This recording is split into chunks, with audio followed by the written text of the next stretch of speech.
Punjabi radio 'ਚ ਵੈਸੇ ਸੁਣ ਰਹੇ ਸਾਰੇ ਸਰੋਤਿਆਂ ਨੂੰ ਬਲਵਿੰਦਰ ਕੌਰ ਵੱਲੋਂ ਪਿਆਰ ਭਰੀ ਸਤਿ ਸ਼੍ਰੀ ਅਕਾਲ। ਸਰੋਤਿਓ ਪ੍ਰੋਗਰਾਮ ਖਬਰ ਤੇ ਨਜ਼ਰ ਵਿੱਚ ਹੋਣਗੇ ਸਾਡੇ ਨਾਲ ਪਟਿਆਲਾ ਸਟੂਡੀਓ ਤੋਂ ਬਲਤੇਜ ਪੰਨੂ ਜੀ। ਕੁਛ ਕੁ ਖਬਰਾਂ ਤੇ ਝਾਤ ਮਾਰਾਂਗੇ। ਖਬਰਾਂ ਤੋਂ ਬਾਅਦ ਤੁਹਾਡੇ ਸਵਾਲ ਹੋਣਗੇ। ਜੇ ਤੁਹਾਡਾ ਵੀ ਕੋਈ ਸਵਾਲ ਆ ਤਾਂ ਤੁਸੀਂ ਕਾਲ ਕਰਕੇ 4082725200 ਪੁੱਛ ਸਕੋਗੇ।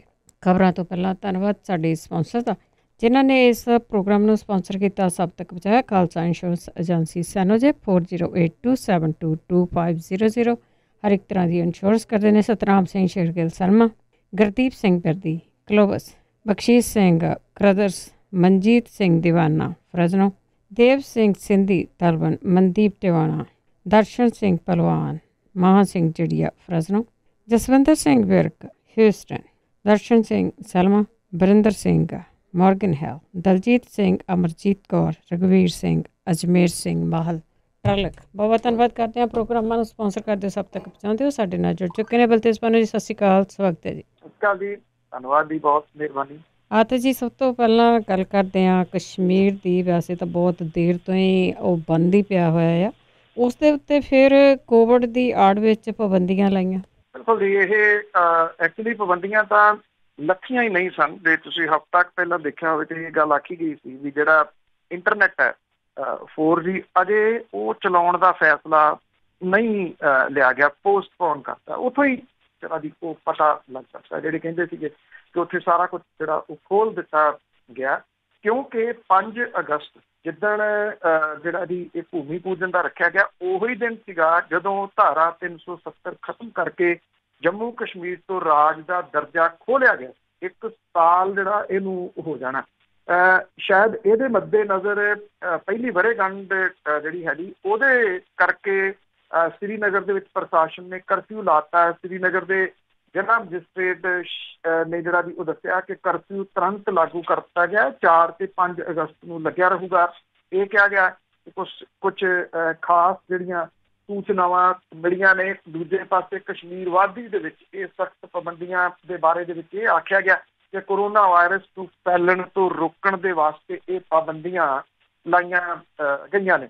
ਕੇਂਦਰ ਸਰਕਾਰ ਨੇ 5 ਅਗਸਤ ਨੂੰ ਪਿਛਲੇ ਵਰ੍ਹੇ ਜੰਮੂ ਕਸ਼ਮੀਰ ਨੂੰ ਵਿਸ਼ੇਸ਼ ਦਰਜਾ ਦਿੰਦੀ 370 ਤੇ 35A ਖਤਮ ਕਰਤੀ। ਸੂਬੇ ਨੂੰ 2 ਕੇਂਦਰ ਸ਼ਾਸਿਤ ਪ੍ਰਦੇਸ਼ਾਂ ਦੇ ਵਿੱਚ ਵੰਡ ਦਿੱਤਾ ਸੀਗਾ। ਲਾਕਡਾਊਨ ਦੀਆਂ ਪਾਬੰਦੀਆਂ ਦੇ ਦੌਰਾਨ ਜ਼ਰੂਰੀ ਸੇਵਾਵਾਂ ਤੇ ਮੈਡੀਕਲ ਐਮਰਜੈਂਸੀ ਤੋਂ ਬਿਨਾਂ ਹੋਰ ਕਿਸੇ ਵੀ ਆਵਾਜਾਈ ਦੀ ਪ੍ਰਵਾਨਗੀ ਨਹੀਂ ਹੋਊਗੀ। ਅਗਲੇ ਦਿਨਾਂ ਦੇ ਦੌਰਾਨ ਇਹ ਪਾਬੰਦੀਆਂ 8 ਅਗਸਤ ਤੱਕ ਲਾਗੂ ਰਹਿਣਗੀਆਂ। ਅਥਾਰਟੀ ਇਹ ਕਹਿੰਦੀ ਹੈ ਕਿ ਜ਼ਿਆਦਾਤਰ ਸੜਕਾਂ ਤੇ ਬਾਜ਼ਾਰ ਸੀਲ ਕਰ ਦਿੱਤੇ ਗਏ ਆ। ਲਾਕਡਾਊਨ ਨੂੰ ਸਫਲ ਕਰਨ ਦੇ ਵਾਸਤੇ ਲੋਕਾਂ ਤੋਂ ਸਹਿਯੋਗ ਜਿਹੜਾ ਜੀ ਉਹ ਮੰਗਿਆ ਗਿਆ। ਲੋਕ ਮਤਲਬ ਕਿ ਇਹਨੂੰ ਇਸ ਪੁਆਇੰਟ ਆਫ ਵਿਊ ਨਾਲ ਵੀ ਦੇਖਿਆ ਜਾ ਸਕਦਾ ਕਿ ਲੋਕਾਂ ਨੂੰ ਤਾੜਿਆਂ ਨੂੰ 1 ਸਾਲ ਹੋ ਗਿਆ, ਜਿੱਥੇ ਮੁਲਕ ਭਰ ਦੇ ਵਿੱਚ ਥਾਂ ਦੇ ਉੱਤੇ ਖੁਦਕੁਸ਼ੀਆਂ ਹੋ ਰਹੀਆਂ ਨੇ। ਲੋਕ ਮਾਨਸਿਕ ਜਿਹੜੀ ਉਹਨਾਂ ਦੀ ਲੋਕਾਂ ਦੀ ਮਾਨਸਿਕ ਸਥਿਤੀ ਆ ਉਹ ਬਿਲਕੁਲ ਹਿੱਲ ਗਈ ਆ। ਔਰ ਥਾਂ ਦੇ ਉੱਤੇ ਇਹ ਗੱਲ ਆ ਰਹੀ ਹੈ ਸਾਹਮਣੇ ਕਿ ਮਾਨਸਿਕ ਤਣਾਅ ਦੀ ਵਜ੍ਹਾ ਕਰਕੇ ਖੁਦਕੁਸ਼ੀਆਂ ਹੋ ਰਹੀਆਂ ਨੇ, ਬਹੁਤ ਸਾਰੇ ਕ੍ਰਾਈਮ ਹੋ ਰਹੇ ਨੇ। ਪਰ ਇਹ ਸੋਚਣਾ ਜਿਹੜਾ ਜੀ ਇਹ ਬਣਦਾ ਕਿ 1 ਸਾਲ ਹੋ ਗਿਆ ਇਹਨਾਂ ਲੋਕਾਂ ਨੂੰ ਅੰਦਰ ਤਾੜਿਆਂ ਨੂੰ, ਤੇ ਅਜੇ ਜਿਹੜੀਆਂ ਉਹ ਪਾਬੰਦੀਆਂ ਜਾਰੀ ਨੇ। ਇਹਨਾਂ ਦੀ ਮਾਨਸਿਕ ਹਾਲਤ ਜਿਹੜੀ ਆ ਉਹ ਕਿਹੋ ਜਿਹੀ ਹੋ ਜੀ। ਤੇ ਅੱਗੇ ਗੱਲ ਕਰਦੇ ਆ ਨਕਲੀ ਸ਼ਰਾਬ ਦੀ। ਕਈ ਦਿਨਾਂ ਤੋਂ ਹੀ ਆ ਕਿਸ਼ਤਾਂ ਦੇ ਵਿੱਚ ਹੀ ਗੱਲ ਕਰ ਲਓ ਵੀ ਬੰਦੇ ਆ ਇਸ ਦੁਨੀਆ ਤੋਂ ਜਾ ਰਹੇ ਆ। ਹੁਣ ਇਸ ਦੀ ਗਿਣਤੀ 117 ਹੋਈ। 3 ਜ਼ਿਲ੍ਹੇ ਨੇ ਜੀ, ਮਾਝੇ ਦੇ ਤਰਨਤਾਰਨ, ਅੰਮ੍ਰਿਤਸਰ, ਗੁਰਦਾਸਪੁਰ, ਜਿਨ੍ਹਾਂ ਦੇ ਵਿੱਚ ਇਹ ਜ਼ਹਿਰੀਲੀ ਸ਼ਰਾਬ ਨਾਲ ਮਰਨ ਵਾਲਿਆਂ ਦੀ ਗਿਣਤੀ 119 ਹੋ ਗਈ ਆ। ਸਹੀ ਪੁੱਛੋ, ਰਿਐਲਿਟੀ ਗਰਾਊਂਡ ਰਿਪੋਰਟ ਮੈਂ ਤੁਹਾਨੂੰ ਦੱਸਾਂ ਤਾਂ ਗਿਣਤੀ 300 ਤੋਂ ਵੀ ਉੱਪਰ ਹੈ। ਲੋਕ ਜਿਹੜੇ ਆ ਵੱਡੀ ਗਿਣਤੀ ਦੇ ਵਿੱਚ ਜਿਹੜੇ ਇਹਨਾਂ ਦੇ ਅੰਤਮ ਸੰਸਕਾਰ ਹੈ ਉਹ ਚੁੱਪ ਕੀਤੇ ਕਰੀ ਜਾ ਰਹੇ ਆ। ਉਹੀ ਗੱਲ ਜਿਹੜੀ ਚਿੱਟੇ ਵਾਲੀ ਸੀ, ਬਦਨਾਮੀ ਦੇ ਡਰੋਂ ਵੀ ਇਹ ਪਤਾ ਲੱਗ ਜੂ ਵੀ ਇਹਨਾਂ ਦਾ ਜਿਹੜਾ ਬੰਦਾ ਉਹ ਵੀ ਨਕਲੀ ਸ਼ਰਾਬ ਦੇ ਨਾਲ ਮਾਰਿਆ ਗਿਆ। ਐਸੀਆਂ ਜਿਹੜੀਆਂ ਦੀ ਉਹ ਗੱਲਾਂ ਸਾਹਮਣੇ ਆ ਰਹੀਆਂ ਨੇ ਕਿ ਕੋਈ ਰੱਖੜੀ ਬਣਾਉਣ ਆਪਣੀ ਭੈਣ ਤੋਂ ਗਿਆ ਸੀਗਾ ਤੇ ਗਾਂ ਫਿਰ ਉਹ ਭੈਣ ਦੇ ਪ੍ਰਾਹੁਣੇ ਨੇ ਉਹਦੇ ਵਾਸਤੇ ਸ਼ਰਾਬ ਲਿਆਂਦੀ, ਦੋਨੋਂ ਮਰ ਗਏ। ਛੋਟੇ ਬੱਚੇ ਜਿਹੜੇ ਵੀ ਉਹ ਯਤੀਮ ਹੋ ਗਏ। ਦਾਦਾ ਦਾਦੀ ਜਿਹੜੇ ਹੈ ਨਹੀਂ ਗੇ, ਕਿਉਂਕਿ ਜਿਹੜੇ ਬੰਦੇ ਦੀ ਡੈਥ ਹੋ ਗਈ ਉਹਦਾ ਅੰਤਮ ਸੰਸਕਾਰ ਕਰਨਾ ਸੀ। ਜਿਹੜੀ ਉਹਦੀ ਪਤਨੀ ਸੀ ਉਹਨੂੰ ਪਹਾੜ ਜਿੱਡੀ ਜ਼ਿੰਦਗੀ ਦਾ ਜਿਹੜਾ ਦੀ ਝੋਰਾ ਲੱਗ ਗਿਆ, ਹਾਰਟ ਅਟੈਕ ਹੋ ਗਿਆ, ਉਹਦੀ ਮੌਤ ਹੋ। 3 ਬੱਚੇ ਨੇ, ਭੋਰਾ ਨਾ ਦਾਦਾ ਆ ਨਾ ਦਾਦੀ ਆ। ਨਾ ਚਾਚਾ ਨਾ ਤਾਇਆ ਕੋਈ ਨਹੀਂ ਹੈਗਾ, ਉਹਨਾਂ ਬੱਚਿਆਂ ਦਾ ਕੀ ਬਣੂਗਾ। 119 ਮੌਤਾਂ ਜਿਹੜੀਆਂ ਆਫੀਸ਼ੀਅਲੀ ਦੱਸੀਆਂ ਜਾ ਰਹੀਆਂ ਨੇ। ਤਰਨਤਾਰਨ 3, ਬਟਾਲਾ ਤੇ ਜੰਡਿਆਲਾ ਗੁਰੂ ਦੇ ਵਿੱਚ 2-2 ਹੋਰ ਮੌਤਾਂ ਹੋਈਆਂ ਨੇ। ਪੰਜਾਬ ਪੁਲਿਸ ਦੇ ਵੱਲੋਂ ਛਾਪੇਮਾਰੀ ਜਿਹੜੀ ਕੀਤੀ ਜਾ ਰਹੀ ਹੈ, ਐਵੇਂ ਚਿੰਗੜ ਭੁੰਗੜ ਦੇ ਜਿਹੜੇ ਜੀ ਉਹ ਅਰੈਸਟ ਕੀਤੇ ਜਾ ਰਹੇ ਆ। ਮੋਗੇ ਦੇ ਪੇਂਟ ਸਟੋਰ ਦਾ ਮਾਲਕ ਅਸ਼ਵਨੀ ਬਜਾਜ ਫੜ ਲਿਆ।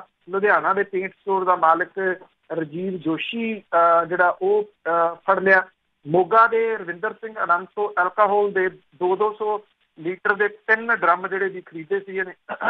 ਇਹ ਜਿਹੜਾ ਇੱਥੇ ਤਰਨਤਾਰਨ ਦੇ ਨੇੜੇ ਤੇੜੇ ਕਾਫੀ ਸਾਰੀ ਜਿਹੜੀ ਆ ਜੀ ਉਹ ਛਾਪੇਮਾਰੀ ਹੋਈ ਆ। ਵੱਖ-ਵੱਖ ਲੋਕਾਂ ਨੂੰ ਜਿਹੜਾ ਉਹ ਫੜਿਆ ਗਿਆ। ਤੇ ਪਿੰਡ ਪੈਂਦਾ ਇੱਕ ਢੋਟੀਆਂ ਜਾਮਾ ਰਾਏ, 2 ਪਿੰਡ ਨੇ ਨੇੜੇ ਨੇੜੇ, ਇਕੱਠੇ ਵੀ ਵੱਜਦੇ ਆ ਕਈ ਵਾਰੀ। ਢੋਟੀਆਂ ਦੇ ਵਿੱਚ 2 ਭਰਾ ਨੇ ਜਿਨ੍ਹਾਂ ਦਾ ਅਸਲ ਦੇ ਵਿੱਚ ਇਹ ਕਾਰੋਬਾਰ ਨੂੰ ਸੰਭਾਲਦੇ ਆ। ਮੈਂ ਫਿਰ ਕਹੂੰਗਾ ਕਿ ਇਹ ਜਿਹੜੇ ਕਿੰਗ ਪਿਨ ਜਿਹੜੇ ਇਹਨਾਂ ਦੇ ਉੱਤੇ ਬੈਠੇ ਆ ਉਹ ਕੌਣ ਆ? ਇਹ ਸਭ ਤੋਂ ਵੱਡੇ ਜਿਹੜੇ ਜੀ ਉਹ ਸਵਾਲ ਨੇ। ਇਹ ਕਿਹਨਾਂ ਦੇ ਨੇੜੇ ਆ? ਇੱਕ ਇਹਨਾਂ ਦੇ ਵਿੱਚੋਂ ਭਰਾ ਜਿਹੜਾ ਜੀ ਉਹ ਮਜ਼ਾਰ ਸੰਭਾਲੀ ਬੈਠਾ। ਇਹ ਕਿਤੇ ਵੀ ਰਿਕਾਰਡ ਦੇ ਵਿੱਚ ਨਹੀਂ ਆ ਰਿਹਾ ਕਿ ਹਫ਼ਤਾ ਪਹਿਲਾਂ ਇਹਨਾਂ ਦਾ ਇੱਕ ਭਰਾ ਜਿਹੜਾ ਜੀ ਮੂਹਰੇ ਆਪਣੀ ਗੱਡੀ ਚਲਾਈ ਆਉਂਦਾ ਸੀ ਤੇ ਉਹ ਪੁਲਿਸ ਦਾ ਨਾਕਾ ਕਿਤੇ ਲੱਗਿਆ, ਉਹਨੂੰ ਰੋਕ ਲਿਆ ਤੇ ਉਹ ਕਿਉਂਕਿ ਫੋਨ ਦੇ ਉੱਤੇ ਸੀ, ਪਿੱਛੇ ਟੈਂਕਰ ਆਉਂਦਾ ਸੀਗਾ, ਜਿਹੜਾ ਟੈਂਕਰ ਦੁੱਧ ਵਾਲੇ ਟੈਂਕਰ ਨੇ, ਉਹਨਾਂ ਦੇ ਵਿੱਚ ਇਹ ਜਿਹੜਾ ਕੈਮੀਕਲ ਆ ਉਹ ਲਿਆਉਂਦੇ ਸੀ। ਉਹ ਕਿਸੇ ਨੇ ਜਿਹੜਾ ਜੀ ਉਹ ਸਾਹਮਣੇ ਨਹੀਂ ਲਿਆਂਦੀ ਗੱਲ, ਨਾ ਪੁਲਿਸ ਦੇ ਕਿਤੇ ਰਿਕਾਰਡ ਦੇ ਵਿੱਚ ਆਇਆ ਕਿ ਉਹ ਕਿੱਦਾਂ ਛੁੱਟ ਗਿਆ ਜਿਹੜਾ ਮਜ਼ਾਰ ਦੇ ਉੱਤੇ ਬੈਠਾ। ਜਿਹੜਾ MLA ਜਿਹਨੇ ਗੁਰੂ ਗ੍ਰੰਥ ਸਾਹਿਬ ਦੀ ਬੇਅਦਬੀ ਨੂੰ ਲੈ ਕੇ ਅਸਤੀਫਾ ਦੇ ਦਿੱਤਾ ਸੀ ਤੇ ਮੁੜ ਕੇ ਚੋਣ ਨਹੀਂ ਸੀ ਲੜੀ, ਜਿਹੜੀ ਬਾਈ ਇਲੈਕਸ਼ਨ ਹੋਈ ਸੀ ਜਦੋਂ ਵਿਧਾਨ ਸਭਾ ਦੀਆਂ ਚੋਣਾਂ 17 ਵਾਲੀਆਂ ਹੋਈਆਂ ਤੇ ਉਹ ਫਿਰ MLA ਬਣ ਗਏ ਰਮਨਜੀਤ ਸਿੰਘ ਸਿੱਕੀ। ਜੇ ਸਰੋਤਿਆਂ ਦੇ ਯਾਦ ਚੇਤੇ 'ਚ ਹੋਵੇ ਕਿ ਜਦੋਂ ਕੈਪਟਨ ਅਮਰਿੰਦਰ ਸਿੰਘ ਹੋਰਾਂ ਨੇ ਸਹੁੰ ਖਾਧੀ ਗੁਟਕਾ ਲੈ ਕੇ, ਤਾਂ ਉਦੋਂ ਇਹ ਰਿਕਾਰਡਿੰਗ ਦੇ ਵਿੱਚ ਹੈ ਕਿ ਸਿੱਕੀ ਜੀ ਗੁਟਕਾ ਫੜਾਇਓ। ਇਹ ਰਮਨਜੀਤ ਸਿੰਘ ਸਿੱਕੀ ਹੋਰੀ ਹੀ ਗੁਟਕਾ ਫੜਾਉਣ ਵਾਲੇ। ਉਹਨਾਂ ਦਾ ਜਿਹੜਾ PA ਆ ਚਰਨਜੀਤ ਸਿੰਘ ਕੰਗ, ਉਹਦਾ ਨਾਮ ਪੂਰੇ ਦਾ ਪੂਰਾ ਇਲਾਕਾ ਲਈ ਜਾਂਦਾ ਤੇ ਸਾਰਾ ਕਾਰੋਬਾਰ ਹੀ ਉਹਦਾ। ਉਹਦੇ ਉੱਤੇ ਅਜੇ ਤੱਕ ਕੋਈ ਕਾਰਵਾਈ ਨਹੀਂ ਹੋਈ, ਕਿਸੇ MLA ਦੇ ਉੱਤੇ ਅਜੇ ਤੱਕ ਕੋਈ ਕਾਰਵਾਈ ਨਹੀਂ ਹੋਈ। MLA ਨੂੰ ਛੱਡੋ, ਇਹਦੇ ਵਿੱਚ ਮੰਤਰੀਆਂ ਸੰਤਰੀਆਂ ਦੇ ਨਾਮ ਜਿਹੜੇ ਜੀ ਬੋਲਦੇ ਆ। ਜਦੋਂ MLA ਕਹਿੰਦੇ ਆ ਕਿ ਮੈਨੂੰ ਥਾਣੇਦਾਰ ਮਿਲ ਕੇ ਕਿਉਂ ਨਹੀਂ ਗਿਆ, ਉਹ ਮੈਨੂੰ ਮਿਲੇ ਆ ਕੇ, ਅਜੇ ਤੱਕ ਤੂੰ ਸਤਿ ਸ੍ਰੀ ਅਕਾਲ ਬੁਲਾਉਣ ਨਹੀਂ ਆਇਆ। ਉਹ ਸਤਿ ਸ੍ਰੀ ਅਕਾਲ ਉਹੀ ਹੁੰਦੀ ਆ ਵੀ ਤੂੰ ਕਿੰਨੇ ਪੈਸੇ ਮਹੀਨੇ ਦੇ ਦੇਏਗਾ, ਤੇਰੇ ਤੋਂ ਪਹਿਲਾਂ ਲੱਗਿਆ ਹੋਇਆ ਇੰਨੇ ਪੈਸੇ ਦੇ ਕੇ ਜਾਂਦਾ। ਥਾਣਿਆਂ ਦੀ ਨਿਲਾਮੀ ਹੋ ਚੁੱਕੀ ਹੋਈ ਆ ਜਿੱਥੋਂ ਇਹ ਸਾਰਾ ਕੁਝ ਜਿਹੜਾ ਉਹ ਨਿਕਲਿਆ। ਇਹਦਾ ਹਾਲਾਤ ਜਿਹੜੇ ਜੀ ਇਦੋਂ ਵੀ ਬਦਤਰ ਨੇ ਜਿੰਨੇ ਦੱਸੇ ਜਾ ਰਹੇ ਆ। ਕਿੱਡੇ ਵੱਡੇ ਪੱਧਰ ਦੇ ਉੱਤੇ ਇਹ ਸਮਗਲਿੰਗ ਜਿਹੜੀ ਆ ਹੋ ਰਹੀ ਆ। ਇਹ ਉਹ ਸ਼ਰਾਬ ਨਹੀਂ ਗੀ, ਇੱਥੇ ਚੈਨਲਾਂ ਦੇ ਉੱਤੇ ਦਿਖਾਇਆ ਜਾ ਰਿਹਾ ਘਰ ਦੀ ਕੱਢੀ ਸ਼ਰਾਬ ਦੇ ਨਾਲ ਮਾਰੇ ਗਏ। ਇਹ ਘਰ ਦੀ ਕੱਢੀ ਹੋਈ ਸ਼ਰਾਬ ਨਹੀਂ ਗੀ, ਇਹ ਡਿਸਟਿਲ ਕੀਤੀ ਹੋਈ ਸ਼ਰਾਬ ਨਹੀਂ ਗੀ, ਇਹ ਕੈਮੀਕਲ ਤੋਂ ਤਿਆਰ ਕੀਤੀ ਹੋਈ ਸ਼ਰਾਬ ਹੈ। ਤੁਸੀਂ ਇਹ ਕਹਿ ਲਓ ਕਿ ਜਿਹੜੀ ਸਿੰਥੈਟਿਕ ਡਰੱਗ ਪਹਿਲਾਂ ਬਣਾਈ ਜਾਂਦੀ ਸੀ ਕੈਮੀਕਲਸ ਦੇ ਨਾਲ, ਉਹਨਾਂ ਹੀ ਕੈਮੀਕਲਸ ਦੇ ਨਾਲ ਇਹ ਸ਼ਰਾਬ ਜਿਹੜੀ ਆ ਉਹ ਬਣਾਈ ਜਾ ਰਹੀ ਹੈ। 20 ਰੁਪਏ ਦੀ ਗਲਾਸੀ ਮਿਲਦੀ ਆ, ਜਿਹੜੀ ਮੁੱਛਲਾਂ ਤੋਂ ਫੜੀ ਗਈ ਸੀ ਬਲਵਿੰਦਰ ਕੌਰ ਪਟਿਆਂ ਵਾਲੀ, 20 ਰੁਪਏ ਦੀ ਗਲਾਸੀ ਉਹਦੇ ਘਰ ਦੇ ਵਿੱਚੋਂ ਮਿਲਦੀ ਆ। ਥਾਂ ਥਾਂ ਦੇ ਉੱਤੇ ਉਹਨੇ ਖੋਲੇ ਹੋਏ ਆ ਜੀ ਆਊਟਲੈਟਸ ਆਪਣੇ। ਇੱਕ ਰਿਕਸ਼ੇ ਵਾਲਾ ਬਚ ਗਿਆ। ਕਿਉਂ ਬਚ ਗਿਆ? ਕਿ ਰਿਕਸ਼ੇ ਵਾਲੇ ਕੋਲੇ 10 ਰੁਪਏ ਸੀ, ਉਹ ਕਹਿੰਦੇ ਗਲਾਸੀ ਤਾਂ ਮਿਲਦੀ ਨਹੀਂ, 10 ਹੈ, ਚੱਲ ਤੂੰ ਅੱਧੀ ਪੀ ਲਾ, ਅੱਧੀ ਪੀ ਲਈ, ਇਸ ਕਰਕੇ ਜਿਹੜਾ ਸੀ ਉਹ ਬਚ ਗਿਆ। ਤੁਸੀਂ ਹੈਰਾਨ ਹੋਵੋਗੇ, ਸ੍ਰੀ ਅਨੰਦਪੁਰ ਸਾਹਿਬ ਜਿੱਥੇ ਉਹਨੂੰ ਇਹਨਾਂ ਨੇ ਧਾਰਮਿਕ ਸ਼ਹਿਰ ਅਨਾਊਂਸ ਕੀਤਾ ਹੋਇਆ, 12 ਅੱਡੇ ਨਕਲੀ ਸ਼ਰਾਬ ਦੇ ਸ੍ਰੀ ਅਨੰਦਪੁਰ ਸਾਹਿਬ ਦੇ ਵਿੱਚ ਚੱਲਦੇ ਆ। ਉਹ ਚੱਲਦੇ ਸਰਕਾਰੀ ਸ਼ਹਿਰ ਦੇ ਉੱਤੇ, ਕੋਈ ਉਹਨਾਂ ਨੂੰ ਰੋਕਣ ਟੋਕਣ ਵਾਲਾ ਨਹੀਂ। ਬੇਸ਼ਰਮੀ ਦੀ ਹੱਦ ਜਿਹੜੀ ਹੈ ਨਾ ਜੀ ਇੰਨੀ ਲੰਘ ਚੁੱਕੀ ਹੋਈ ਆ, ਇੰਨੀਆਂ ਕ੍ਰੋਸ ਜਿਹੜੀਆਂ ਕਰ ਗਈਆਂ ਹੋਈਆਂ। ਕੋਈ ਧਰਮ, ਕੋਈ ਧਾਰਮਿਕ ਸ਼ਹਿਰ, ਕੋਈ ਗੁਟਕਾ, ਸੌਹਾਂ, ਸਭ ਜਿਹੜੀਆਂ ਜੀ ਉਹ ਛਿੱਕੇ ਟੰਗ ਦਿੱਤੀਆਂ ਗਈਆਂ ਨੇ। ਪੈਸਾ ਪੈਸਾ ਤੇ ਸਿਰਫ ਪੈਸਾ ਮੂਹਰੇ ਰਹਿ ਗਿਆ ਜੀ। ਇਹਨਾਂ ਲੀਡਰਾਂ ਨੇ ਬੜਾ ਹੀ ਕੰਮ ਖਰਾਬ ਕੀਤਾ। ਤਾਂ ਕਿ ਗੱਲ ਕਰਦੇ ਮਾਝੇ ਦੇ ਵਿੱਚ ਜੇ ਇੰਨੀਆਂ ਮੌਤਾਂ ਹੋ ਗਈਆਂ ਆ, ਇੰਨੇ ਮਰਨ ਵਾਲੇ ਹੋ ਗਏ ਆ, ਉੱਥੇ ਦੇ ਕੀ ਜਿਹੜੇ ਮੰਤਰੀ ਆ, 4-5 ਉੱਥੇ ਮੰਤਰੀ ਹੈਗੇ ਆ, ਨਾਲ ਦੀ ਨਾਲ ਮੁੱਖ ਮੰਤਰੀ ਆ, ਕੋਈ ਪਹੁੰਚਿਆ? ਦੇਖੋ ਸਿਆਸੀ ਤੌਰ ਦੇ ਉੱਤੇ ਇਹ ਜਿਹੜੀਆਂ ਕੁਛ 2 ਡਿਵੈਲਪਮੈਂਟ ਜਿਹੜੀਆਂ ਇਹ ਕਹੀਆਂ ਜਾ ਸਕਦੀਆਂ ਨੇ। ਇੱਕ ਤਾਂ ਪਹਿਲੀ ਜਿਹੜੀ ਜੀ ਇਹ ਹੈ ਕਿ ਇਹ 5 ਮੰਤਰੀ ਨੇ, ਇਹਨਾਂ 5 ਮੰਤਰੀਆਂ ਦੇ ਵਿੱਚੋਂ ਕੋਈ ਉੱਥੇ ਸਾਰ ਲੈਣ ਨਹੀਂ ਪਹੁੰਚਿਆ। ਰਮਨਜੀਤ ਸਿੰਘ ਸਿੱਕੀ ਹੋਰੀ ਖਡੂਰ ਸਾਹਿਬ ਨੂੰ ਰਿਪਰੈਜ਼ੈਂਟ ਕਰਦੇ ਆ, ਉਹ ਮੰਤਰੀ ਨਹੀਂ MLA ਨੇ। ਤਰਨਤਾਰਨ ਨੂੰ ਜਿਹੜੇ ਜੀ ਇੱਥੇ ਕਰਦੇ ਨੇ ਜਿਹੜੇ ਅਗਨੀਹੋਤਰੀ, ਉਹ MLA ਨੇ ਉੱਥੋਂ ਕਾਂਗਰਸ ਦੇ, ਉਹ ਕਿਤੇ ਨਹੀਂ ਪਹੁੰਚੇ। ਹਲਕਾ ਪੱਟੀ ਨੂੰ ਰਿਪਰੈਜ਼ੈਂਟ ਕਰਦੇ ਨੇ ਹਰਮਿੰਦਰ ਸਿੰਘ ਗਿੱਲ ਹੋਰੀ, ਉਹ ਕਿਸੇ ਜਗ੍ਹਾ ਨਹੀਂ ਪਹੁੰਚੇ। ਮੰਤਰੀ 5 ਨੇ ਜਿਹੜੇ ਮਾਝੇ ਤੋਂ ਨੇ, ਤ੍ਰਿਪਤ ਰਜਿੰਦਰ ਸਿੰਘ ਬਾਜਵਾ, ਉਹਨਾਂ ਦਾ ਨਾਮ ਸਿੱਧਮ ਸਿੱਧਾ ਕੋਈ ਹੋਰ ਨਹੀਂ, ਅਸ਼ਵਨੀ ਸ਼ੇਖੜੀ ਜਿਹੜੇ ਬਟਾਲੇ ਤੋਂ ਕਾਂਗਰਸੀ ਨੇ ਉਹ ਲਈ ਜਾਂਦੇ ਆ, ਕਾਂਗਰਸੀ ਕੋਈ ਹੋਰ ਨਹੀਂ। ਸੁਖਜਿੰਦਰ ਸਿੰਘ ਰੰਧਾਵਾ ਦੂਜੇ ਮੰਤਰੀ, ਸੁਖਬਿੰਦਰ ਸਿੰਘ ਸਰਕਾਰੀਆ ਜਿਹੜੇ ਉਹ ਤੀਜੇ ਮੰਤਰੀ, OP ਸੋਨੀ ਹੋਈ ਚੌਥੇ ਮੰਤਰੀ ਨੇ। 4 ਇਹ ਮੰਤਰੀ ਨੇ ਤੇ 4 MLA, ਕਿਉਂਕਿ ਜਿਹੜਾ ਜੰਡਿਆਲਾ ਗੁਰੂ ਤੋਂ MLA ਨੇ ਸੁਖਵਿੰਦਰ ਸਿੰਘ ਡੈਨੀ, ਲੋਕ ਉਹਨਾਂ ਦਾ ਨਾਮ ਵੀ ਲਈ ਜਾਂਦੇ ਆ। ਸੁਖਵਿੰਦਰ ਸਿੰਘ ਡੈਨੀ ਹੋਰੀ ਆਪਣਾ ਨਾਮ ਪਿੱਛੇ ਕਰਨ ਦੇ ਵਾਸਤੇ ਵਿਕਰਮ ਸਿੰਘ ਮਜੀਠੀਆ ਦੇ ਖਾਸਮ ਖਾਸ ਪੱਪੂ ਜੈਂਤੀਪੁਰੀਏ ਦਾ ਨਾਮ ਲਈ ਜਾਂਦੇ ਆ। ਇੱਕ ਦੂਜੇ ਦੇ ਉੱਤੇ ਬਲੇਮ ਗੇਮ ਜਿਹੜੀ ਆ ਜੀ ਉਹ ਜਾਰੀ। ਇਹ ਨਾ ਤਾਂ ਮੁੱਖ ਮੰਤਰੀ ਪਹੁੰਚੇ, ਮੁੱਖ ਮੰਤਰੀ ਹੋਰੀ ਉਹ ਜਿਹੜੀ ਟਿਕਟੌਕ ਦੇ ਉੱਤੇ ਬੱਚਾ ਜਿਹਾ ਜਿਹਨੂੰ 5 ਲੱਖ ਰੁਪਈਆ ਵੀ ਦਿੱਤਾ, ਉਹਦਾ ਹਾਲ ਚਾਲ ਪੁੱਛ ਰਹੇ ਆ। ਕਿਸੇ ਹਸਪੀਟਲ 'ਚ ਪਏ ਹੋਏ ਵਿਅਕਤੀ ਦਾ ਹਾਲ ਨਹੀਂ ਉਹਨਾਂ ਨੇ ਪੁੱਛਿਆ ਅਜੇ ਤੱਕ ਕਿ ਉਹਨਾਂ ਦੇ ਕੀ ਹਾਲਾਤ ਜਿਹੜੇ ਬਣੇ। ਕੋਈ ਆਫੀਸ਼ੀਅਲੀ ਬਿਆਨ ਮੁੱਖ ਮੰਤਰੀ ਹੋਰਾਂ ਦਾ ਅਜੇ ਤੱਕ ਇਸ ਮਾਮਲੇ ਦੇ ਉੱਤੇ ਜਿਹੜਾ ਉਹ ਨਹੀਂ ਆਇਆ। ਦੂਸਰੀ ਜਿਹੜੀ ਡਿਵੈਲਪਮੈਂਟ ਇਸ ਮਾਮਲੇ ਦੇ ਵਿੱਚ ਇਹ ਜ਼ਰੂਰ ਹੋਈ ਹੈ, ਕਮ ਸੇ ਕਮ ਘੱਟੋ ਘੱਟ ਕਿ ਇੰਨੀ ਕੁ ਜੁਰਤ ਜਿਹੜੀ ਆ ਜੀ ਉਹ ਰੱਖੀ ਆ ਪ੍ਰਤਾਪ ਸਿੰਘ ਬਾਜਵਾ ਹੋਰਾਂ ਨੇ ਤੇ ਸ਼ਮਸ਼ੇਰ ਸਿੰਘ ਦੂਲੋ ਹੋਰਾਂ ਨੇ। ਬੇਸ਼ੱਕ ਇਹ ਦੋਨੋਂ ਵਿਰੋਧੀ ਨੇ ਕੈਪਟਨ ਅਮਰਿੰਦਰ ਸਿੰਘ ਹੋਰਾਂ ਦੇ, ਉਹਨਾਂ ਦੇ ਉੱਤੇ ਸਵਾਲ ਖੜੇ ਕਰਦੇ ਰਹਿੰਦੇ ਆ, ਪਰ ਇਸ ਮੌਕੇ ਦੇ ਉੱਤੇ ਉਹ ਰਾਜਪਾਲ VP ਸਿੰਘ ਬਦਨੌਰ ਹੋਰਾਂ ਨੂੰ ਮਿਲੇ ਔਰ ਮਿਲ ਕੇ ਇਸ ਜ਼ਹਿਰੀਲੀ ਸ਼ਰਾਬ ਮਾਮਲੇ ਦੇ ਉੱਤੇ CBI ਜਾਂ ED ਤੋਂ ਇਹਦੀ ਜਾਂਚ ਕਰਵਾਉਣ ਦੀ ਮੰਗ ਜਿਹੜੀ ਆ ਉਹ ਕੀਤੀ ਗਈ ਆ। ਇਹ ਮੰਗ ਪੂਰੀ ਹੁੰਦੀ ਆ ਜਾਂ ਨਹੀਂ, ਪਰ ਕਮ ਸੇ ਕਮ ਹਾਂ ਦਾ ਨਾਰਾ ਤਾਂ ਜਿਹੜਾ ਦੀ ਉਹ ਮਾਰਿਆ ਨਾ, ਜੋ ਉਹ ਕਰ ਸਕਦੇ ਸੀ ਉਹਨਾਂ ਕੁ ਤਾਂ ਕਰਨ ਦੀ ਕੋਸ਼ਿਸ਼ ਕੀਤੀ, ਨਹੀਂ ਤਾਂ ਅਦਰਵਾਈਜ਼ ਰਮਨਜੀਤ ਸਿੰਘ ਸਿੱਕੀ, ਜਿਹੜੇ ਉਧਰੋਂ ਧਰਮਵੀਰ ਅਗਨੀਹੋਤਰੀ ਤੇ ਹਰਮਿੰਦਰ ਸਿੰਘ ਗਿੱਲ ਜਾਂ ਸੁਖਵਿੰਦਰ ਸਿੰਘ ਡੈਨੀ, ਇਹ ਉਹਨਾਂ ਏਰੀਆਜ਼ ਦੇ ਨੇੜੇ ਤੇੜੇ ਏਰੀਆਜ਼ ਦੇ MLAs ਨੇ। ਇਹਨਾਂ ਨਾਲੋਂ ਤਾਂ ਫਿਰ ਵੀ ਚੰਗੇ ਰਹੇ। ਇਹ ਲੋਕਾਂ ਨੂੰ ਉੱਥੇ ਰਿਪਰੈਜ਼ੈਂਟ ਕਰਨ ਦੇ ਵਾਸਤੇ, ਔਰ ਖਾਸ ਤੌਰ ਦੇ ਉੱਤੇ ਰਮਨਜੀਤ ਸਿੰਘ ਸਿੱਕੀ ਹੋਰਾਂ ਨੇ ਤਾਂ ਆਪਣੀ ਪਛਾਣ ਇਹੋ ਜਿਹੀ ਬਣਾਈ ਹੋਈ ਆ ਵੀ ਪੰਜਾਬ ਦੇ ਵਿੱਚ ਸ਼ਾਇਦ ਉਹਨਾਂ ਤੋਂ ਵੱਡਾ ਕੋਈ ਧਾਰਮਿਕ ਆਗੂ ਨਹੀਂ ਹੈਗਾ। ਜਰਮਨਜੀਤ ਸਿੰਘ ਕੰਗ ਦੇ ਉੱਤੇ ਜਿਹੜੇ ਏਡੇ ਲੱਗ ਰਹੇ ਦੋਸ਼ ਆ, ਨਾ ਜਰਮਨਜੀਤ ਸਿੰਘ ਕੰਗ ਮੂਹਰੇ ਆਇਆ, ਨਾ ਰਮਨਜੀਤ ਸਿੰਘ ਸਿੱਕੀ ਹੋਰੀ ਜਿਹੜੇ ਜੀ ਇਸ ਮਾਮਲੇ ਦੇ ਉੱਤੇ ਅਜੇ ਤੱਕ ਮੂਹਰੇ ਆਏ। ਇੱਥੇ ਕਾਹਨੂੰ ਆਉਣਾ ਸੀ ਉਹਨੇ। ਤੇ ਅੱਗੇ ਗੱਲ ਕਰਦੇ ਆ ਸੁੱਚਾ ਸਿੰਘ ਲੰਗਾ ਦੀ, ਤੇ ਉਹਨਾਂ ਨੇ ਪੰਥ ਵਾਪਸੀ ਦੇ ਲਈ ਇੱਕ ਬਾਈਪਾਸ ਰਸਤਾ ਲੱਭਿਆ। ਦੇਖੋ ਗੱਲ ਇਹ ਸੁੱਚੇ ਲੰਗਾ ਦੀ ਨਹੀਂ ਗੀ, ਗੱਲ ਇਹ ਆ ਕਿ ਜਿਹੜੀਆਂ ਸੰਪਰਦਾਵਾਂ ਸੰਸਥਾਵਾਂ ਉਹਨਾਂ ਨੂੰ ਢਾਹ ਕਿਹੜੇ ਤਰੀਕੇ ਦੇ ਨਾਲ ਪਿਛਲੇ ਸਮੇਂ ਦੇ ਦੌਰਾਨ ਜਿਹੜੀ ਆ ਉਹ ਲਾਈ ਗਈ ਆ। ਅਕਸਰ ਗੱਲ ਜਿਹੜੀ ਦੀ ਉਹ ਚੱਲਦੀ ਹੈ, ਬਹੁਤਾ ਦੂਰ ਜਾਣ ਦੀ ਲੋੜ ਨਹੀਂ, ਕੁਝ 12-14 ਵਰੇ ਪਿਛਾਂਹ ਚਲੇ ਜਾਓ, 15 ਵਰੇ ਪਿਛਾਂਹ ਚਲੇ ਜਾਓ। ਅਕਾਲ ਤਖਤ ਦੇ ਜਥੇਦਾਰ ਦੇ ਵੱਲੋਂ ਦਿੱਤਾ ਗਿਆ ਸੰਦੇਸ਼, ਦਿੱਤਾ ਗਿਆ ਆਦੇਸ਼ ਕੋਈ ਮਾਇਨੇ ਰੱਖਦਾ ਹੁੰਦਾ ਸੀ। ਅੱਜ ਹਾਲਾਤ ਇੰਨੇ ਹਾਸੋਹੀਣੇ ਜੇ ਬਣਾਤੇ ਆ ਕਿ ਜੇ ਕਿਸੇ ਨੂੰ ਇਹ ਕਹੀਏ ਕਿ ਮੈਂ ਕਦੋਂ ਮਿਲਣ ਆਵਾਂ ਤੇ ਉਹ ਕਹਿੰਦਾ ਜੀ ਤੁਸੀਂ ਹੁਕਮਨਾਮਾ ਜਾਰੀ ਕਰੋ, ਜਦੋਂ ਤੁਸੀਂ ਕਹਿੰਦੇ ਮੈਂ ਮਿਲਣ ਆ ਜੂ, ਮਤਲਬ ਕਿ ਉਹ ਮਜ਼ਾਕ ਦੇ ਰੂਪ ਦੇ ਵਿੱਚ ਉਹਨੂੰ ਲੈਣ ਲੱਗ ਗਏ। ਇਹ ਸੁੱਚਾ ਲਿੰਗਾ ਜਿਹੜਾ ਕਿ ਜਿਹਨੇ ਕਾਨੂੰਨ ਦੇ ਨਾਲ ਵੀ ਖੇਡ ਲਿਆ, ਉਹਨੇ ਸਭ ਨੂੰ ਪਤਾ ਕਿ ਉਹ ਮੁਕਰਾ ਲਿਆ, ਕੀ ਹੋਇਆ ਕੀ ਨਹੀਂ ਹੋਇਆ, ਉਹ ਕਿਸੇ ਤੋਂ ਲੁਕਿਆ ਛਿਪਿਆ ਨਹੀਂ। ਉਹਨੇ 2 ਅਰਜ਼ੀਆਂ ਅਕਾਲ ਤਖਤ ਦੇ ਉੱਤੇ ਪਾਈਆਂ। ਇਹ ਵੀ ਭੁੱਲ ਨਾ ਗਏ ਹੁਣ ਕਿਤੇ ਸਰੋਤੇ, ਉਹਨਾਂ ਨੂੰ ਯਾਦ ਕਰਾ ਦਈਏ ਕਿ ਸੁੱਚਾ ਲੰਗਾ ਸ਼੍ਰੋਮਣੀ ਗੁਰਦੁਆਰਾ ਪ੍ਰਬੰਧਕ ਕਮੇਟੀ ਦੇ ਇੱਕ ਤਾਂ ਮੈਂਬਰ ਸੀ, ਦੂਸਰਾ ਧਰਮ ਪ੍ਰਚਾਰ ਕਮੇਟੀ ਦਾ ਅਹਿਮ ਮੈਂਬਰ ਸੀਗਾ। ਉਹਨੇ ਹੁਣ ਇੱਕ ਬਾਈਪਾਸ ਰਸਤਾ ਜਿਹੜਾ ਜੀ ਉਹ ਅਖਤਿਆਰ ਕਰ ਲਿਆ, ਜਿਹੜਾ ਕਿ ਆਉਂਦੇ ਦਿਨਾਂ ਦੇ ਦੌਰਾਨ ਕਈ ਤਰ੍ਹਾਂ ਦੇ ਵੱਡੇ ਸਵਾਲ ਜਿਹੜੇ ਆ ਉਹ ਖੜੇ ਕਰੂਗਾ, ਕਿਉਂਕਿ ਇਹ ਕਮਜ਼ੋਰ ਕਰਨ ਦਾ ਜਿਹੜਾ ਰਹਿੰਦਾ ਖੂੰਦਾ ਨਾ ਜੀ, ਉਹਨੂੰ ਕਮਜ਼ੋਰ ਕਰਨ ਦੇ ਤਰੀਕੇ ਨੇ। ਸੁੱਚਾ ਲੰਗਾ ਦੀ ਐਡੀ ਜ਼ਰੂਰਤ ਨਹੀਂ ਹੋ ਸਕਦੀ ਸੀ ਕਿ ਉਹ ਇਹ ਕਰੇ, ਇਹ ਕਰਵਾਇਆ ਗਿਆ, ਕਿਉਂਕਿ ਜਿਹੜੇ ਮਾਝੇ ਦੇ ਜਰਨੈਲ ਅਖਵਾਉਂਦੇ ਆ ਉਹਨਾਂ ਨੂੰ ਜ਼ਰੂਰਤ ਮਹਿਸੂਸ ਹੋ ਰਹੀ ਆ ਸੁੱਚਾ ਲੰਗਾ ਵਰਗੇ ਸਾਬਕਾ 10 ਨੰਬਰੀਏ ਦੀ। ਉਹਨੇ ਕੀਤਾ ਕੀ ਆ ਕਿ ਗੁਰਦੁਆਰਾ ਗੜੀ ਬਾਬਾ ਬੰਦਾ ਬਹਾਦਰ ਹੈ ਗੁਰਦਾਸ ਨੰਗਲ ਦੇ ਵਿੱਚ, ਉੱਥੇ 5 ਪਿਆਰੇ ਖੜੇ ਕਰ ਲਏ ਆਪਣੇ, ਔਰ ਉਹਨਾਂ ਤੋਂ ਦੁਬਾਰਾ ਅੰਮ੍ਰਿਤ ਜਿਹੜਾ ਸੀ ਉਹ ਛਕ ਲਿਆ। 21 ਦਿਨ ਇੱਥੇ ਗੁਰਦੁਆਰੇ ਦੇ ਵਿੱਚ ਝਾੜੂ ਮਾਰਨ ਦੀ ਤਨਖਾਹ ਉਹਨੂੰ ਲਾਤੀ, ਦੁਬਾਰਾ ਅੰਮ੍ਰਿਤਪਾਨ ਜਿਹੜਾ ਜੀ ਉਹ ਕਰਵਾ ਦਿੱਤਾ।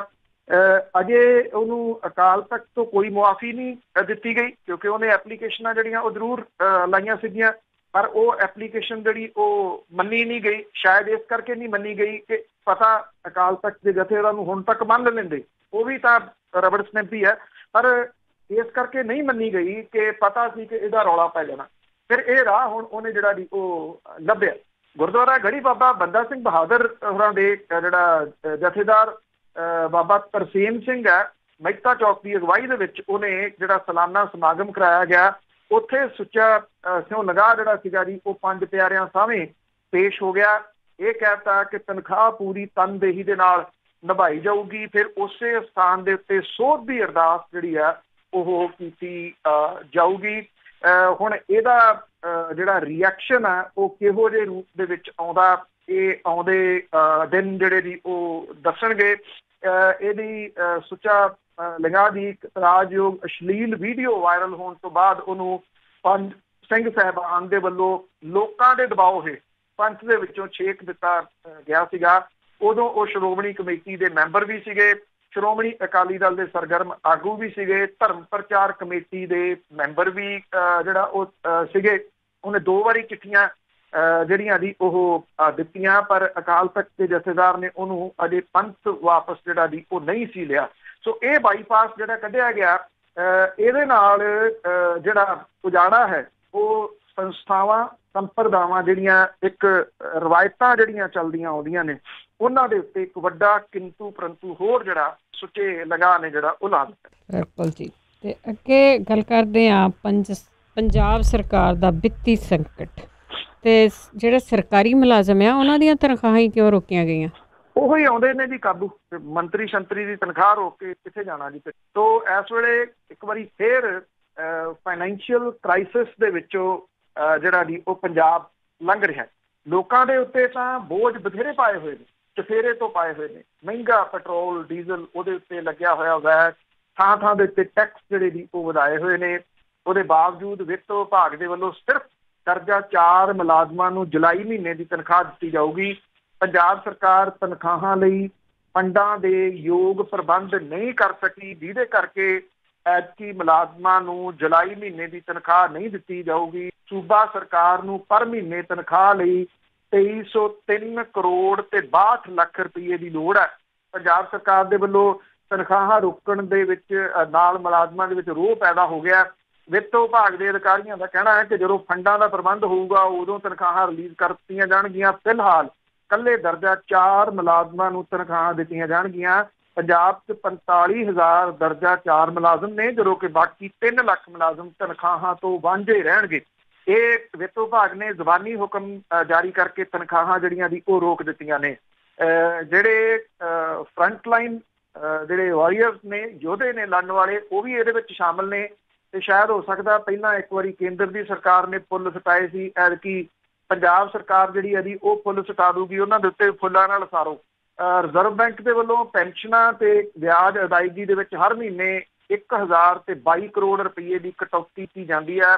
ਪੰਜਾਬ ਸਰਕਾਰ ਇਸ ਗੱਲੋਂ ਔਖ ਦੇ ਵਿੱਚ ਹੈ ਕਿ ਜਿਹੜੇ ਕੇਂਦਰੀ ਟੈਕਸ ਨੇ ਉਹਨਾਂ ਦੇ ਰੂਪ ਦੇ ਵਿੱਚ ਜਿਹੜਾ ਪੈਸਾ ਮਿਲਦਾ ਤੇ ਸਰਕਾਰ ਨੂੰ ਉਹਦਾ ਬਣਦਾ 850 ਕਰੋੜ ਰੁਪਇਆ ਪ੍ਰਤੀ ਮਹੀਨਾ ਜਾਰੀ ਨਹੀਂ ਕੀਤਾ ਜਾਂਦਾ। ਕੇਂਦਰ ਸਰਕਾਰ ਨੇ April ਜੁਲਾਈ ਦਾ ਬਣਦਾ GST ਵੀ ਜਾਰੀ ਨਹੀਂ ਕੀਤਾ। ਰਾਜ ਸਰਕਾਰ ਦੇ ਆਪਣੇ ਮਾਲੀਆ ਸਰੋਤਾਂ ਦੇ ਵਿੱਚ ਵੱਡੀ ਜਿਹੜੀ ਹੈ ਜੀ ਉਹ ਗਿਰਾਵਟ ਆ ਗਈ ਹੈ। ਵਿੱਤ ਵਿਭਾਗ ਦੇ ਜਿਹੜੇ ਅਧਿਕਾਰੀ ਨੇ ਉਹ ਇਹ ਕਹਿੰਦੇ ਆ ਕਿ ਰਾਜ ਵਿਕਾਸ ਕਰਜ਼ੇ ਦੇ ਵਾਸਤੇ ਮਾਰਕੀਟ 'ਚੋਂ 1500 ਕਰੋੜ ਰੁਪਏ ਦੇ ਫੰਡਾਂ ਦਾ ਪ੍ਰਬੰਧ ਕੀਤਾ ਜਾ ਰਿਹਾ।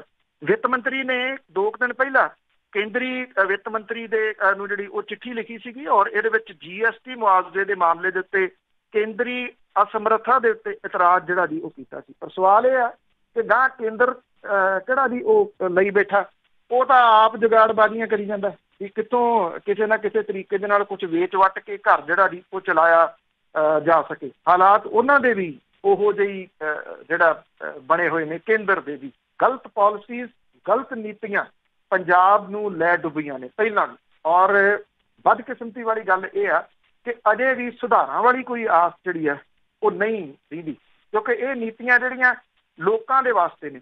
ਜਦੋਂ ਗੱਡੀਆਂ ਲੈਣ ਦੀ ਗੱਲ ਆਉਂਦੀ ਹੈ ਨਵੀਆਂ, ਝੱਟ ਦੇਣੀ ਮੰਤਰੀਆਂ ਸ਼ੰਤਰੀਆਂ ਦੀ ਲੈ ਲਈਆਂ ਜਾਂਦੀਆਂ। ਜਦੋਂ ਉਹਨਾਂ ਦੇ ਭੱਤੇ ਵਧਾਉਣ ਦੀ ਗੱਲ ਆਉਂਦੀ ਹੈ, ਸਾਰੇ ਇਕਜੁੱਟ ਹੋ ਜਾਂਦੇ ਆ ਤੇ ਆਪਣੀਆਂ ਤਨਖਾਹਾਂ ਤੇ ਭੱਤੇ ਜਿਹੜੇ ਉਹ ਵਧਵਾ ਲੈਂਦੇ। ਬਿਲਕੁਲ ਜੀ, ਉਸ ਵੇਲੇ ਤਾਂ ਦੂਜੀਆਂ ਪਾਰਟੀਆਂ ਵਾਲੇ ਵੀ ਨਹੀਂ ਬੋਲਦੇ, ਉੱਦਾਂ ਜਿੰਨਾ ਮਰਜ਼ੀ ਵਿਰੋਧ ਆ ਇੱਕ ਦੂਜੇ ਦਾ ਕਰਨ। ਅਤੇ ਅੱਗੇ ਗੱਲ ਕਰਦੇ ਹਾਂ ਰਾਮ ਮੰਦਰ ਦਾ ਭੂਮੀ ਪੂਜਨ ਨੂੰ ਲੈ ਕੇ ਕਾਫੀ ਰੌਲਾ ਗੋਲਾ ਪਿਆ ਹੋਇਆ ਆ।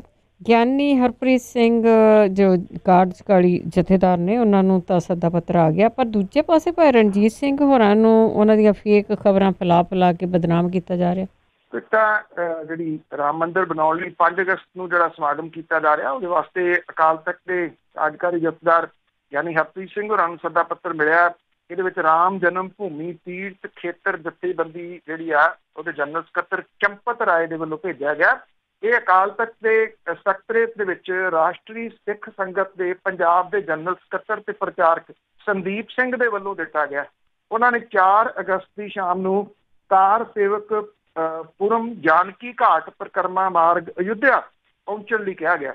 ਇਹ ਚਿੱਠੀ ਲੈ ਕੇ ਆਏ ਰਾਸ਼ਟਰੀ ਸਿੱਖ ਸੰਗਤ ਦੇ ਆਗੂ ਸੰਦੀਪ ਸਿੰਘ ਆ, ਉਹ ਇਹ ਕਹਿੰਦਾ ਕਿ ਉਹ ਰਾਮ ਮੰਦਿਰ ਦੇ ਨਿਰਮਾਣ ਲਈ 5 ਸਰੋਵਰਾਂ ਦਾ ਜਲ ਵੀ ਲੈ ਕੇ ਜਿਹੜਾ ਵੀ ਉਹ ਜਾਊਗਾ। ਇਹਦੇ ਵਿੱਚ ਅਯੁੱਧਿਆ ਇੱਕ ਗੁਰਦੁਆਰੇ ਦੇ ਵਿੱਚ ਸ਼ੁਕਰਾਨੇ ਵਜੋਂ ਅਖੰਡ ਪਾਠ ਵੀ ਕਰਵਾਇਆ ਜਾਊਗਾ, ਜਿਹਦਾ ਭੋਗ 7 ਅਗਸਤ ਨੂੰ ਪਾਇਆ ਜਾਊਗਾ। ਇਸ ਭੋਗ ਵਿੱਚ ਸ਼ਾਮਲ ਹੋਣ ਲਈ ਗਿਆਨੀ ਹਰਪ੍ਰੀਤ ਸਿੰਘ ਨੂੰ ਸੱਦਾ ਦਿੱਤਾ ਗਿਆ। ਗਿਆਨੀ ਹਰਪ੍ਰੀਤ ਸਿੰਘ ਹੋਰਾਂ ਦਾ ਤਾਂ ਅਜੇ ਇਹਦੇ ਉੱਤੇ ਕੋਈ ਪ੍ਰਤੀਕਰਮ ਨਹੀਂ ਆਇਆ, ਪਰ ਇੰਨਾ ਪਤਾ ਲੱਗ ਰਿਹਾ ਹੈ ਕਿ ਸ਼ਾਇਦ ਉਹ ਇਹਦੇ ਵਿੱਚ ਸ਼ਮੂਲੀਅਤ ਜਿਹੜੀ ਉਹ ਨਹੀਂ ਕਰਨਗੇ। ਕੀ ਕਾਰਨ ਨੇ? ਕਾਰਨ ਤਾਂ ਪਤਾ, ਸ਼ਾਇਦ ਵਿਰੋਧ ਕਰਕੇ।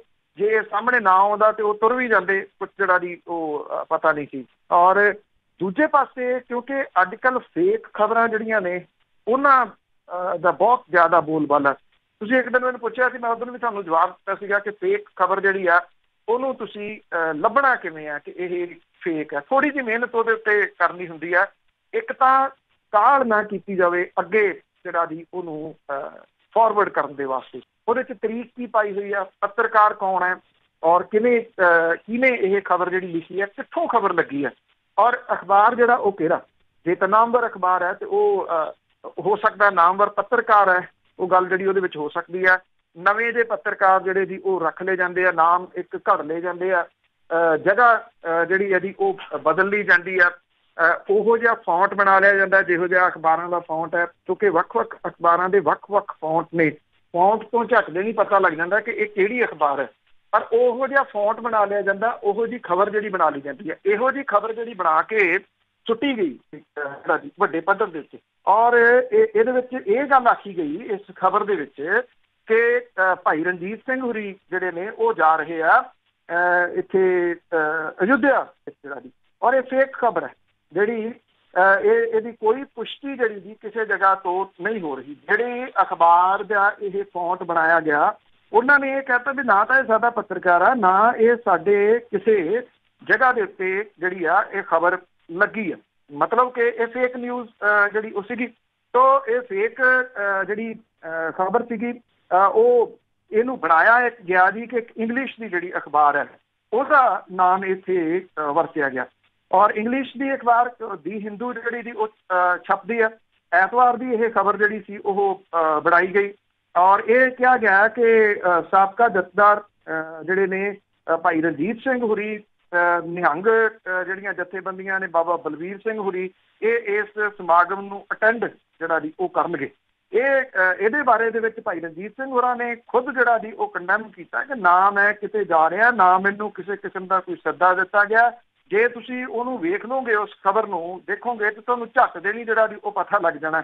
ਦੀ ਹਿੰਦੂ ਅਖਬਾਰ ਬਹੁਤ ਵੱਡਾ ਅਖਬਾਰ ਹੈ ਮੁਲਕ ਦਾ, ਔਰ ਉਹ ਅੱਜ ਤੱਕ ਇਸ ਗੱਲ ਦੀ ਤਕਰੀਬਨ ਇਹ ਗਰੰਟੀ ਕਹੀ ਜਾ ਸਕਦੀ ਹੈ ਕਿ ਉਹ ਅਜਿਹੀਆਂ ਫੇਕ ਖਬਰਾਂ ਲਾਉਣ ਵਾਲਿਆਂ ਦੇ ਵਿੱਚੋਂ ਅਖਬਾਰਾਂ ਤੋਂ ਨਹੀਂ ਗਾ। ਜਿਨ੍ਹਾਂ ਲੋਕਾਂ ਦੀ ਜਾਂ ਜਿਨ੍ਹਾਂ ਅਖਬਾਰਾਂ ਦੀ ਕ੍ਰੈਡੀਬਿਲਿਟੀ ਆ ਉਹਨਾਂ ਦੇ ਵਿੱਚ ਦੀ ਹਿੰਦੂ ਅਖਬਾਰ ਹੈ। ਇੱਥੇ ਇਹ ਇਸ ਕਰਕੇ ਬਣਾਇਆ ਗਿਆ ਕਿ ਪੰਜਾਬੀ ਦੇ ਵਿੱਚ ਹੋ ਸਕਦਾ ਇਹਨੂੰ ਨਾ ਮੰਨਿਆ ਜਾਵੇ। ਇਹ ਪਤਾ ਸਭ ਨੂੰ ਕਿ ਕੌਣ ਲੋਕ ਜਿਹੜੇ ਇਹੋ ਜਿਹੀਆਂ ਫੇਕ ਖਬਰਾਂ ਦੇ ਵਿੱਚ ਲੱਗੇ ਹੋਏ ਨੇ। ਇਹ ਇੱਥੇ IT ਵਿੰਗ ਨੇ ਜੀ, ਵੱਖ-ਵੱਖ ਸਿਆਸੀ ਪਾਰਟੀਆਂ। ਭਾਈ ਰਣਜੀਤ ਸਿੰਘ ਹੋਰੀ ਲਗਾਤਾਰ ਸਵਾਲ ਜਿਹੜੇ ਵੀ ਉਹ ਉਠਾ ਰਹੇ ਆ, ਖਾਸ ਤੌਰ ਦੇ ਉੱਤੇ ਬਾਦਲ ਪਰਿਵਾਰ ਉਹਨਾਂ ਦੇ ਨਿਸ਼ਾਨੇ ਤੇ ਹੈ। ਇੱਕ ਗੱਲ ਤੁਸੀਂ ਮਹਿਸੂਸ ਕੀਤੀ ਹੋਣੀ ਹੈ ਕਿ ਭਾਈ ਰਣਜੀਤ ਸਿੰਘ ਹੋਰਾਂ ਦੇ ਵੱਲੋਂ ਉਠਾਏ ਗਏ ਸਵਾਲਾਂ ਦਾ ਜਵਾਬ ਹੈ ਨਹੀਂ ਕੋਈ, ਤੇ ਇਹ ਹੁਣ ਬਦਨਾਮ ਕਰਨ ਦਾ ਤਰੀਕਾ ਜਿਹੜਾ ਉਹ ਲੱਭਿਆ ਵੀ ਇਸ ਤਰੀਕੇ ਦੇ ਨਾਲ ਉਹਨਾਂ ਨੂੰ ਬਦਨਾਮ ਜਿਹੜਾ ਉਹ ਕੀਤਾ ਜਾਵੇ। ਬਿਲਕੁਲ ਜੀ, ਉਹ ਗੱਲ ਸਹੀ ਆ ਵੀ ਜਿਹੜੇ ਉਹ ਵਿੰਗ ਆ ਉਹ ਬਹੁਤ ਜ਼ਿਆਦਾ ਜਿਹੜੇ ਆ ਜ਼ੋਰ ਮਾਰ ਰਹੇ ਆ ਸੋਸ਼ਲ ਮੀਡੀਆ ਦੇ ਉੱਤੇ ਬਦਨਾਮ ਕਰਨੇ ਦੇ ਲਈ। ਅੱਗੇ ਗੱਲ ਕਰਦੇ ਹਾਂ ਕਿਸਾਨਾਂ ਦੀ। 10 ਤਰੀਕ ਨੂੰ ਵਿਰੋਧ ਦਿਵਸ ਮਨਾਉਣਗੇ। ਕਿਸਾਨਾਂ ਦਾ ਜਿਹੜਾ ਹੈ ਜੀ ਐਜੀਟੇਸ਼ਨ ਉਹ ਲਗਾਤਾਰ ਜਾਰੀ ਹੈ। ਪਿਛਲੇ ਦਿਨਾਂ ਦੇ ਵਿੱਚ ਉਹਨਾਂ ਨੇ ਜਿਵੇਂ ਸਿਆਸਤਦਾਨਾਂ ਦੇ ਘਰਾਂ ਨੂੰ ਜਿਹੜਾ ਉਹ ਘੇਰਿਆ ਸੀਗਾ, ਜਾਂ ਉਦੋਂ ਪਹਿਲਾਂ ਸਾਰੇ ਟਰੈਕਟਰ ਜਿਹੜੇ ਜੀ ਉਹ ਲੈ ਕੇ ਸੜਕਾਂ ਦੇ ਉੱਤੇ ਆਏ ਸੀਗੇ, ਉਹਨੂੰ ਅੱਗੇ ਜਿਹੜਾ ਦੀ ਵਧਾਉਣ ਦੇ ਵਾਸਤੇ ਹੁਣ ਪੰਜਾਬ ਕਿਸਾਨ ਯੂਨੀਅਨ ਜਿਹੜੀ ਹੈ ਜੀ ਉਹਨੇ ਇਹਨਾਂ ਦੇ ਵਿੱਚ ਇਹਨਾਂ ਦੇ 10 ਦੇ ਕਰੀਬ ਜਥੇਬੰਦੀਆਂ ਜਿਹੜੀਆਂ ਉਹ ਸ਼ਾਮਲ ਨੇ। ਉਹਨਾਂ ਨੇ 9 ਸੂਤਰੀ ਮਸਲਿਆਂ ਨੂੰ ਲੈ ਕੇ ਸਮੁੱਚੇ ਦੇਸ਼ ਦੇ ਵਿੱਚ 250 ਦੇ ਕਰੀਬ ਕਿਸਾਨ ਜਥੇਬੰਦੀਆਂ ਹੁਣ ਉਹਨਾਂ ਨੇ ਹੱਥ ਮਿਲਾਇਆ, ਔਰ ਇਹ 9 ਅਗਸਤ ਨੂੰ ਅੰਗਰੇਜ਼ੋ ਭਾਰਤ ਛੱਡੋ ਅੰਦੋਲਨ ਦੇ ਇਤਿਹਾਸਕ ਦਿਨ ਕਾਰਪੋਰੇਟ ਖੇਤੀ ਛੱਡੋ ਤੇ ਕਾਰਪੋਰੇਟ ਭਜਾਓ ਦੇਸ਼ ਦੇ ਕਿਸਾਨ ਬਚਾਓ ਸੱਦੇ ਦੇ ਉੱਤੇ ਵਿਰੋਧ ਦਿਵਸ ਜਿਹੜਾ ਜੀ ਉਹ ਮਨਾ ਰਹੇ ਨੇ। ਇਹਦੇ ਸੰਬੰਧੀ ਪ੍ਰਧਾਨ ਮੰਤਰੀ ਦੇ ਨਾਂ ਦੇ ਉੱਤੇ ਮੰਗ ਪੱਤਰ ਜਿਹੜੇ ਉਹ ਭੇਜੇ ਜਾਣਗੇ। 9 ਅਗਸਤ ਨੂੰ ਐਤਵਾਰ ਹੋਣ ਕਰਕੇ ਲੋਕਡਾਊਨ ਹੋਊਗਾ, ਜਿਹਦੇ ਕਰਕੇ ਪੰਜਾਬ ਦੇ ਵਿੱਚ ਇਹ ਪ੍ਰੋਗਰਾਮ 10 ਅਗਸਤ ਨੂੰ ਕੀਤਾ ਜਾਊਗਾ। ਮਾਨਸਾ ਜ਼ਿਲ੍ਹੇ ਦੇ ਕਿਸਾਨ ਦਾਣਾ ਮੰਡੀਆਂ ਦੇ ਵਿੱਚ ਇਕੱਠੇ ਹੋ ਕੇ ਮੋਟਰਸਾਈਕਲ ਮਾਰਚ ਕਰਕੇ ਮਾਨਸਾ ਦੇ ਤਿੰਨੇ ਵਿਧਾਇਕਾਂ ਤੇ ਰਾਜ ਸਭਾ ਮੈਂਬਰ ਬਲਵਿੰਦਰ ਸਿੰਘ ਭੂੰਦੜ ਨੂੰ ਇੱਕ ਚੇਤਾਵਨੀ ਚਿੱਠੀ ਦੇਣਗੇ, ਜਿਹਦੇ ਵਿੱਚ ਇਹਨਾਂ ਵਿਧਾਇਕਾਂ ਨੇ ਵਿਧਾਨ ਸਭਾ ਤੇ ਰਾਜ ਸਭਾ ਦੇ ਵਿੱਚ ਖੇਤੀ ਸੰਬੰਧੀ ਤਿੰਨੇ ਆਰਡੀਨੈਂਸ ਰੱਦ ਕਰਾਉਣ, ਡੀਜ਼ਲ ਪੈਟਰੋਲ ਦੀਆਂ ਕੀਮਤਾਂ ਘਟਾਉਣ, ਬਿਜਲੀ ਐਕਟ 2020 ਰੱਦ ਕਰਾਉਣ ਤੇ ਹੋਰ ਕਿਸਾਨੀ ਮੰਗਾਂ ਮੰਨਣ ਲਈ ਰੌਲਾ ਨਾ ਪਾਇਆ ਤਾਂ ਉਹਨਾਂ ਨੂੰ ਚੇਤਾਵਨੀ ਦਿੱਤੀ ਜਾਊਗੀ ਕਿ ਆਉਂਦੇ ਦਿਨਾਂ ਦੇ ਵਿੱਚ ਸਮੁੱਚੇ ਪੰਜਾਬ ਦੇ ਅਕਾਲੀ ਭਾਜਪਾ ਵਿਧਾਇਕਾਂ ਦਾ ਬਾਈਕਾਟ ਕੀਤਾ ਜਾਊਗਾ। ਔਰ ਇਹ ਵੀ ਜਿਹੜਾ ਲਿਖਿਆ ਗਿਆ ਭਾਰਤੀ ਕਿਸਾਨ ਯੂਨੀਅਨ ਜਿਹੜੀ ਕ੍ਰਾਂਤੀਕਾਰੀ ਆ ਉਹਦੇ ਵੱਲੋਂ ਕਿ ਆਰਡੀਨੈਂਸਾਂ ਦੇ ਵਿਰੋਧ ਦੇ ਵਿੱਚ 15 ਅਗਸਤ ਨੂੰ ਕਾਲੀ ਆਜ਼ਾਦੀ ਦਿਹਾੜੇ ਦੇ ਵਜੋਂ ਜਿਹੜਾ ਉਹ ਮਨਾਇਆ ਜਾਊਗਾ, ਕਿਉਂਕਿ ਜਿਹੜਾ ਅਕਾਲੀ ਦਲ ਬਾਦਲ ਹੈ ਉਹਦੇ ਪ੍ਰਧਾਨ ਜਿਹੜੇ ਨੇ ਸੁਖਬੀਰ ਸਿੰਘ ਬਾਦਲ ਹੋਰੀ ਲਗਾਤਾਰ ਇਹਨਾਂ ਆਰਡੀਨੈਂਸ ਦੇ ਹੱਕ ਦੇ ਵਿੱਚ ਬੋਲ ਰਹੇ ਆ। ਇੱਕੋ ਚੀਜ਼ ਉਹ ਕਹਿੰਦੇ ਆ MSP ਦੇ ਬਾਰੇ ਦੇ ਵਿੱਚ, ਅੱਗੋਂ ਉਹ ਇਹਨਾਂ ਆਰਡੀਨੈਂਸਾਂ ਨੂੰ ਪੜ੍ਹਨ ਦੇ ਵਾਸਤੇ ਤਿਆਰ ਨਹੀਂ ਕਿ ਕਿਵੇਂ ਇੱਥੋਂ ਦਾ ਢਾਂਚਾ, ਮੰਡੀਆਂ ਦਾ ਢਾਂਚਾ, ਆੜ੍ਹਤੀਆਂ ਦਾ ਢਾਂਚਾ, ਮੰਡੀ ਬੋਰਡ ਦਾ ਢਾਂਚਾ ਤਬਾਹ ਹੋ ਕੇ ਜਿਹੜਾ ਉਹ ਰਹਿ ਜਾਊਗਾ। ਸੋ ਇਹ ਕਿਸਾਨਾਂ ਦਾ ਚੌਥਾ ਅਗਲਾ ਹੱਲਾ ਜਿਹੜਾ ਵੀ ਉਹ ਹੋਊਗਾ, ਜਿਹੜਾ 10 ਤਰੀਕ ਜੀ। ਜਾਂਦੇ ਜਾਂਦੇ ਇਹਨਾਂ ਬਾਰੇ ਇੱਕ ਹੋਰ ਵੀ ਗੱਲ ਕਰ ਲਈਏ ਕਿ ਇਹਨਾਂ ਕੋਲ ਪਹਿਲਾਂ ਲੀਡਰ ਤਾਂ ਨਹੀਂ ਸੀ, ਆਪਣੇ ਆਪ ਲੱਗੇ ਸੀ। ਹੁਣ ਕੋਈ ਕਿਸੇ ਲੀਡਰ ਦੇ ਥੱਲੇ ਇਹਨਾਂ ਦੇ ਇਹ ਚੱਲ ਰਹੇ ਆ ਜਾਂ ਵੈਸੇ ਲੀਡਰਲੈਸ ਹੈਗੇ? ਨਹੀਂ, ਜਥੇਬੰਦੀਆਂ ਜਿਹੜੀਆਂ ਨੇ ਜੀ, ਕਿਉਂਕਿ ਇੱਕ ਗੱਲ ਤਾਂ ਹੈਗੀ, ਜਿਹੜੇ ਜੀਤ ਸਿੰਘ ਧਨੇਰ ਆ ਉਹਦੇ ਵਰਗੇ ਜਿਹੜੇ ਆਗੂ ਨੇ ਜਿਹੜੇ ਵਿਕੇ ਨਹੀਂ ਅੱਜ ਤੱਕ, ਨਾ ਉਹ ਵਿਕੇ ਨਾ ਉਹ ਟੁੱਟੇ। ਇਹ ਜਿੰਨੀ ਦੇਰ ਤੱਕ ਇਹ ਲੋਕਾਂ ਦੀ ਨਾਲ ਸ਼ਮੂਲੀਅਤ ਆ ਉਨੀ ਦੇਰ ਤੱਕ ਇਹਨਾਂ ਦੇ ਵੱਲੋਂ ਕਿਸੇ ਰਾਜਸੀ ਪਾਰਟੀ ਮੂਹਰੇ ਗੋਡੇ ਟੇਕਣ ਦੀ ਆਸ ਜਿਹੜੀ ਉਹ ਘੱਟ ਹੈ। ਹਾਂ, ਇਹਦੇ 'ਚ ਕੋਈ ਸ਼ੱਕ ਨਹੀਂ, ਵਿਕਾਊ ਮਾਲ ਵੀ ਜਿਹੜਾ ਜੀ ਉਹ ਹੈਗਾ। ਮੈਂ ਇੱਕ ਦਿਨ ਇਹ ਵੀ ਸੁਝਾਅ ਦਿੱਤਾ ਸੀਗਾ ਕਿ ਜਿਹੜੇ ਆਰਡੀਨੈਂਸ ਨੇ ਇਹਨਾਂ ਦਾ ਪੰਜਾਬੀ ਵਿੱਚ ਤਰਜਮਾ ਕਰਕੇ, ਉਹ ਪੰਜਾਬੀ ਤਰਜਮਾ ਮੈਂ ਕਰਵਾਇਆ ਵੀ ਹੈ ਜੀ, ਪਰ ਉਹ ਪ੍ਰੋਬਲਮ ਇਹ ਹੈ ਕਿ ਜੇ ਤੁਸੀਂ ਉਹਨੂੰ ਸੋਸ਼ਲ ਮੀਡੀਆ ਦੇ ਰਾਹੀਂ ਕਰ ਵੀ ਦਿੰਦੇ ਹੋ, ਉਹਦੇ ਉੱਤੇ ਪੋਸਟ ਕਰ ਦਿੰਦੇ ਹੋ। ਹੁਣ ਜਿਹੜਾ ਫੇਸਬੁੱਕ ਆ ਉਹ ਹਰ ਕਿਸਾਨ ਤੱਕ ਤਾਂ ਨਹੀਂ ਨਾ ਪਹੁੰਚਦਾ ਜੀ। ਹਾਂ, ਕਿਸਾਨ ਮੁੰਡਿਆਂ ਤੱਕ ਪਹੁੰਚ ਸਕਦਾ। ਜਿਹੜੇ ਮੁੰਡੇ ਨੇ, ਨੌਜਵਾਨ ਨੇ, ਉਹ ਕਿਸੇ ਸਿੱਧੂ ਮੂਸੇ ਵਾਲੇ ਨੂੰ ਤਾਂ ਫੋਲੋ ਕਰ ਸਕਦੇ ਆ, ਅਜਿਹੀਆਂ ਚੀਜ਼ਾਂ ਨੂੰ ਉਹ ਨਹੀਂ ਜਿਹੜਾ ਜੀ ਉਹ ਪੜ੍ਹਨਗੇ। ਇਹ ਜਿਹੜਾ ਗੈਪ ਬਣਿਆ ਹੋਇਆ ਨਾ ਜੀ ਵਿਚਾਲੇ, ਉਹ ਐਕਚੁਅਲੀ ਨੁਕਸਾਨ ਕਰ ਰਿਹਾ। ਜੀ ਜੀ, ਬਿਲਕੁਲ। ਤੇ ਸਰੋਤਿਓ, ਜੇ ਤੁਹਾਡਾ ਵੀ ਕੋਈ ਸਵਾਲ ਹੈ ਤੁਸੀਂ ਬ੍ਰੇਕ ਤੋਂ ਬਾਅਦ ਕਾਲ ਕਰਕੇ ਕੋਈ ਸਵਾਲ ਪੁੱਛ ਸਕੋਗੇ। 4082725200 408-272-5200। ਤੇ ਪੰਜਾਬ ਦੇ ਵਿੱਚ ਕੋਵਿਡ-19 ਦਾ ਕੀ ਹਾਲ ਆ? ਕਾਫੀ ਮੌਤਾਂ ਵੀ ਹੋ ਰਹੀਆਂ।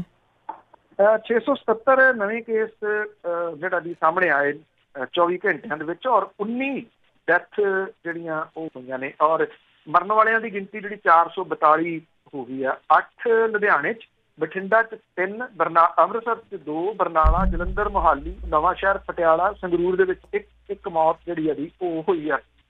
ਜਿਹੜੇ ਸੱਜਰੇ ਕੇਸ ਨੇ, ਲੁਧਿਆਣੇ ਦੇ ਵਿੱਚ ਸਭ ਤੋਂ ਵੱਧ 186, ਬਠਿੰਡਾ 'ਚ 118, ਜਲੰਧਰ 'ਚ 115, ਫਿਰੋਜ਼ਪੁਰ 'ਚ 51, ਗੁਰਦਾਸਪੁਰ ਤੇ ਪਟਿਆਲਾ ਦੇ ਵਿੱਚ 34 ਨਵੇਂ ਮਾਮਲੇ ਜਿਹੜੇ ਆ ਉਹ ਸਾਹਮਣੇ ਆਏ ਆ। ਜਿੱਥੋਂ ਤੱਕ ਆਪਾਂ ਜੇ ਗੱਲ ਕਰੀਏ ਮੁਲਕ ਪੱਧਰ ਦੇ ਉੱਤੇ, ਤਾਂ ਮੁਲਕ ਪੱਧਰ ਦੇ ਉੱਤੇ ਜਿਹੜੀ ਗਿਣਤੀ ਆ ਉਹ 18,55,422 ਹੋ ਗਈ ਆ। 38,972 ਮੌਤਾਂ ਜਿਹੜੀਆਂ ਉਹ ਹੋ ਚੁੱਕੀਆਂ ਹੋਈਆਂ ਨੇ। ਜੇ ਕਿਤੋਂ ਕੋਈ ਰਾਹਤ ਦੀ ਖਬਰ ਆ ਰਹੀ ਆ ਤਾਂ ਉਹ ਦਿੱਲੀ ਤੋਂ ਕੁਝ ਜਿਹੜੀ ਦੀ ਉਹ ਖਬਰ ਆ ਰਹੀ ਹੈ। ਦਿੱਲੀ ਜਿਹੜਾ ਦੂਜੇ ਨੰਬਰ ਦੇ ਉੱਤੇ ਸੀਗਾ ਉਹ ਹੁਣ 5ਵੇਂ ਨੰਬਰ ਦੇ ਉੱਤੇ ਚਲੇ ਗਿਆ। ਸਿਰਫ 750 ਨਵਾਂ ਕੇਸ 24 ਘੰਟਿਆਂ ਦੇ ਵਿੱਚ ਜਿਹੜਾ ਉੱਥੇ ਆਇਆ ਔਰ 22 ਡੈਥ ਜਿਹੜੀਆਂ ਦੀ ਉਹ ਹੋਈਆਂ ਨੇ।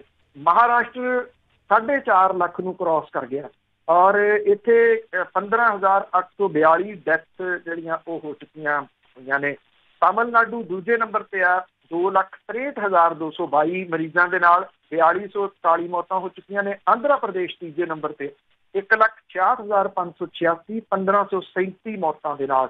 ਦਿੱਲੀ ਦੇ ਵਿੱਚ ਜਿਹੜੀਆਂ ਮੌਤਾਂ ਦੀ ਗਿਣਤੀ ਉਹ 4,021 ਹੈ ਟੋਟਲ ਹੁਣ ਤੱਕ ਔਰ 1,38,482 ਹੈ। ਪਰ ਜਿਵੇਂ ਮੈਂ ਤੁਹਾਨੂੰ ਕਿਹਾ ਕਿ ਉੱਥੇ ਨਵੇਂ ਮਰੀਜ਼ ਜਿਹੜੇ ਨੇ ਉਹਨਾਂ ਦਾ ਅੰਕੜਾ ਬੇਹੱਦ ਥੱਲੇ ਹੁਣ ਆ ਗਿਆ ਔਰ ਮੌਤਾਂ ਦੀ ਗਿਣਤੀ ਜਿਹੜੀ ਹੈ ਉੱਥੇ ਘਟੀ ਹੈ। ਕਿਤੇ ਨਾ ਕਿਤੇ ਪਲਾਜ਼ਮਾ ਥੈਰੇਪੀ ਉਹਨੇ ਵਰਕ ਕੀਤਾ ਔਰ ਦਿੱਲੀ ਸਰਕਾਰ ਦੀਆਂ ਜਿਹੜੀਆਂ ਕੋਸ਼ਿਸ਼ਾਂ ਨੇ ਉਹਨਾਂ ਨੇ ਵੀ ਵਰਕ ਕੀਤਾ। ਇੱਥੇ ਤੱਕ ਹਰਿਆਣੇ ਦੀ ਗੱਲ ਆ, ਹਰਿਆਣੇ ਦੇ ਵਿੱਚ ਮਰਨ ਵਾਲਿਆਂ ਦੀ ਗਿਣਤੀ 440 ਹੋ ਚੁੱਕੀ ਹੋਈ ਆ 35,073 ਕੁੱਲ ਕੇਸਾਂ ਦੇ ਨਾਲ। ਜੀ ਸਰੋਤਿਓ ਨੇ ਅਸੀਂ ਇੱਕ ਛੋਟੀ ਜਿਹੀ ਬ੍ਰੇਕ ਤੋਂ ਬਾਅਦ ਜੇ ਤੁਹਾਡਾ ਵੀ ਕੋਈ ਸਵਾਲ ਹੈ ਤੁਸੀਂ ਕਾਲ ਕਰ ਸਕਦੇ ਹੋ 4082725200 ਇੱਕ ਬ੍ਰੇਕ ਤੋਂ ਬਾਅਦ।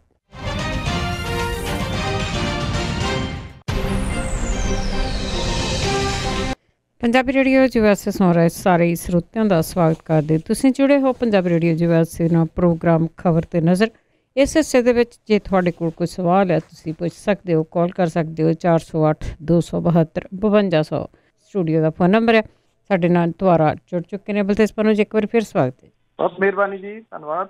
ਅਤੇ ਗੱਲ ਕਰਦੇ ਹਾਂ ਸਾਡੇ ਨਾਲ ਜੁੜੇ ਹੋਏ ਨੇ ਸਾਡੇ ਕਾਲਰਸ ਜਸਪਾਲ ਸਿੰਘ ਜੀ ਕੈਨੇਡਾ ਤੋਂ। ਸਤਿ ਸ਼੍ਰੀ ਅਕਾਲ। ਸਤਿ ਸ਼੍ਰੀ ਅਕਾਲ ਪੰਨੂ ਸਾਹਿਬ ਜੀ। ਭੈਣ ਜੀ ਸਤਿ ਸ਼੍ਰੀ ਅਕਾਲ। ਸਤਿ ਸ਼੍ਰੀ ਅਕਾਲ ਜੀ। ਸਤਿ ਸ਼੍ਰੀ ਅਕਾਲ ਪੰਨੂ ਸਾਹਿਬ ਜੀ। ਮੇਰੇ ਖਿਆਲ ਜਿਹੜਾ ਸ਼ਰਾਬ ਮਾਮਲੇ ਜਿਹੜੇ ਆਪਣੇ ਹੋਏ ਆ, ਗ੍ਰਿਫਤਾਰੀਆਂ ਹੋਈਆਂ ਜਿਨ੍ਹਾਂ ਨੇ ਇਹ ਕਾਂਡ ਕੀਤਾ ਹੈਗਾ, ਮੇਰੇ ਖਿਆਲ ਇਹਨਾਂ ਦੀ ਪ੍ਰਾਪਰਟੀਆਂ ਜ਼ਬਤ ਕਰਕੇ ਇਹਨਾਂ ਦਾ ਮੁਆਵਜ਼ਾ ਜਿਹੜਾ ਹੈਗਾ ਉਹ ਜਿਹੜੇ ਪੀੜਤ ਪਰਿਵਾਰ ਆ ਗੌਰਮੈਂਟ ਨੂੰ ਆਪਣੇ ਕੋਲ ਵੀ ਦੇਣਾ ਚਾਹੀਦਾ। ਕਿਉਂਕਿ ਹੁਣ ਤਾਂ ਗੌਰਮੈਂਟ ਤਾਂ ਇਸ ਤਰ੍ਹਾਂ ਕਰ ਰਹੀ ਕਿ ਇੱਕ ਤਰ੍ਹਾਂ ਦਾ ਜਿੱਦਾਂ ਮੁੱਲ ਪਾਰੀ ਕੋਈ ਐਕਸੀਡੈਂਟ ਹੋ ਗਿਆ ਜਾਂ ਕੋਈ ਇੱਦਾਂ ਦੀ ਡੈਥ ਹੋ ਗਈ ਆ, 1,00,000-2 ਲੱਖ ਦਓ ਤੇ ਬਸ ਬੰਦੇ ਦਾ ਮੁੱਲ ਪਾਓ ਤੇ ਚਲੋ ਜੀ ਫੱਟੀ ਖੋਜੋ ਤੇ ਉਸ ਚੀਜ਼ ਦੇ ਉੱਤੇ ਕੋਈ ਰੋਕ ਜਾਂ ਕੋਈ ਕਾਨੂੰਨ ਨਹੀਂ ਬਣਦਾ ਤੇ ਇੱਦਾਂ ਦੀ ਕੋਈ ਕਾਰਵਾਈ ਨਹੀਂ ਹੁੰਦੀ ਕਿ ਬਸ 1,00,000-2 ਲੱਖ ਇੱਕ ਇਨਸਾਨ ਦਾ ਜਿਹੜਾ ਇੱਕ ਆਮ ਗਰੀਬ ਆਦਮੀ ਜਦੋਂ ਮਰਦਾ ਹੈਗਾ ਜਾਂ ਕਿਸੇ ਨੂੰ ਬੱਸ ਤੋਂ ਧੱਕਾ ਦੇ ਦਿੱਤਾ, ਕਿਸੇ ਨੂੰ ਕੁਛ ਹੋਰ ਕੋਈ ਕਾਰਵਾਈ ਕਰਤੀ ਤੇ ਉਹਦਾ ਮੁੱਲ ਇੰਨਾ ਕੁ ਪਾ ਕੇ ਤੇ ਉਹ ਕਾਰਵਾਈ ਤੇ ਮਿੱਟੀ ਪਾ ਦਿੱਤੀ ਜਾਂਦੀ ਆ।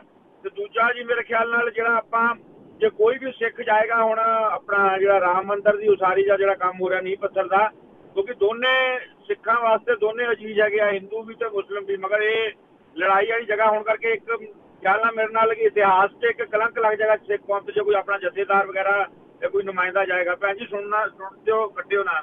ਥੈਂਕ ਯੂ ਜੀ। ਖਿਆਲ ਤੁਹਾਡਾ ਚੰਗਾ, ਪਰ ਮੁਸ਼ਕਲ ਇਹ ਹੈ ਕਿ ਏਦਾਂ ਕਰੂਗਾ ਕੌਣ? ਕਿਹਦੀਆਂ ਜਾਇਦਾਦਾਂ ਜਿਹੜੀਆਂ ਦੀ ਉਹ ਅਟੈਚ ਨਾਲ ਕੀਤੀਆਂ ਜਾਣਗੀਆਂ? ਉੱਥੋਂ ਦੇ ਲੋਕਲ MLAs ਦੀਆਂ ਜਾਂ ਮੰਤਰੀਆਂ ਦੀਆਂ ਜਾਂ ਵੱਡੇ ਅਫਸਰਾਂ ਦੀਆਂ? ਕੌਣ ਨੇ? ਜੇ ਜਾਇਦਾਦਾਂ ਜਿਹੜੀਆਂ ਜੀ ਉਹ ਅਟੈਚ ਕੀਤੀਆਂ ਜਾਣੀਆਂ ਕਿਸੇ ਮਹਾਤੜਾ ਦੀਆਂ ਜਿਹੜੇ ਛੋਟੀਆਂ ਮੱਛੀਆਂ ਨੇ, ਉਹਦੇ ਨਾਲ ਤਾਂ ਕੋਈ ਫਰਕ ਨਹੀਂ ਪੈਣਾ। ਕਿਉਂਕਿ ਗੱਲ ਇਹ ਆ ਕਿ ਜਿਵੇਂ ਕਹਿੰਦੇ ਨਾ ਕਿ ਕੋਈ ਆਫਿਸਰ ਬਦਲਦਾ ਤੇ ਉਹ ਚਾਰਜ ਦਿੰਦਾ ਕਿ ਆਹ ਕੰਮ ਮੈਂ ਕਰਤੇ, ਆਹ ਫਾਈਲਾਂ ਇੱਥੋਂ ਜਿਹੜੀਆਂ ਮੈਂ ਮੂਵ ਕਰਤੀਆਂ, ਆਹ ਜਿਹੜੀਆਂ ਕਰਨ ਵਾਲੀਆਂ ਰਹਿੰਦੀਆਂ, ਆਹ ਤੂੰ ਕਰਨਾ। ਚਾਰਜ ਦੇਣਾ ਇਹਨੂੰ ਹੀ ਕਹਿੰਦੇ ਆ।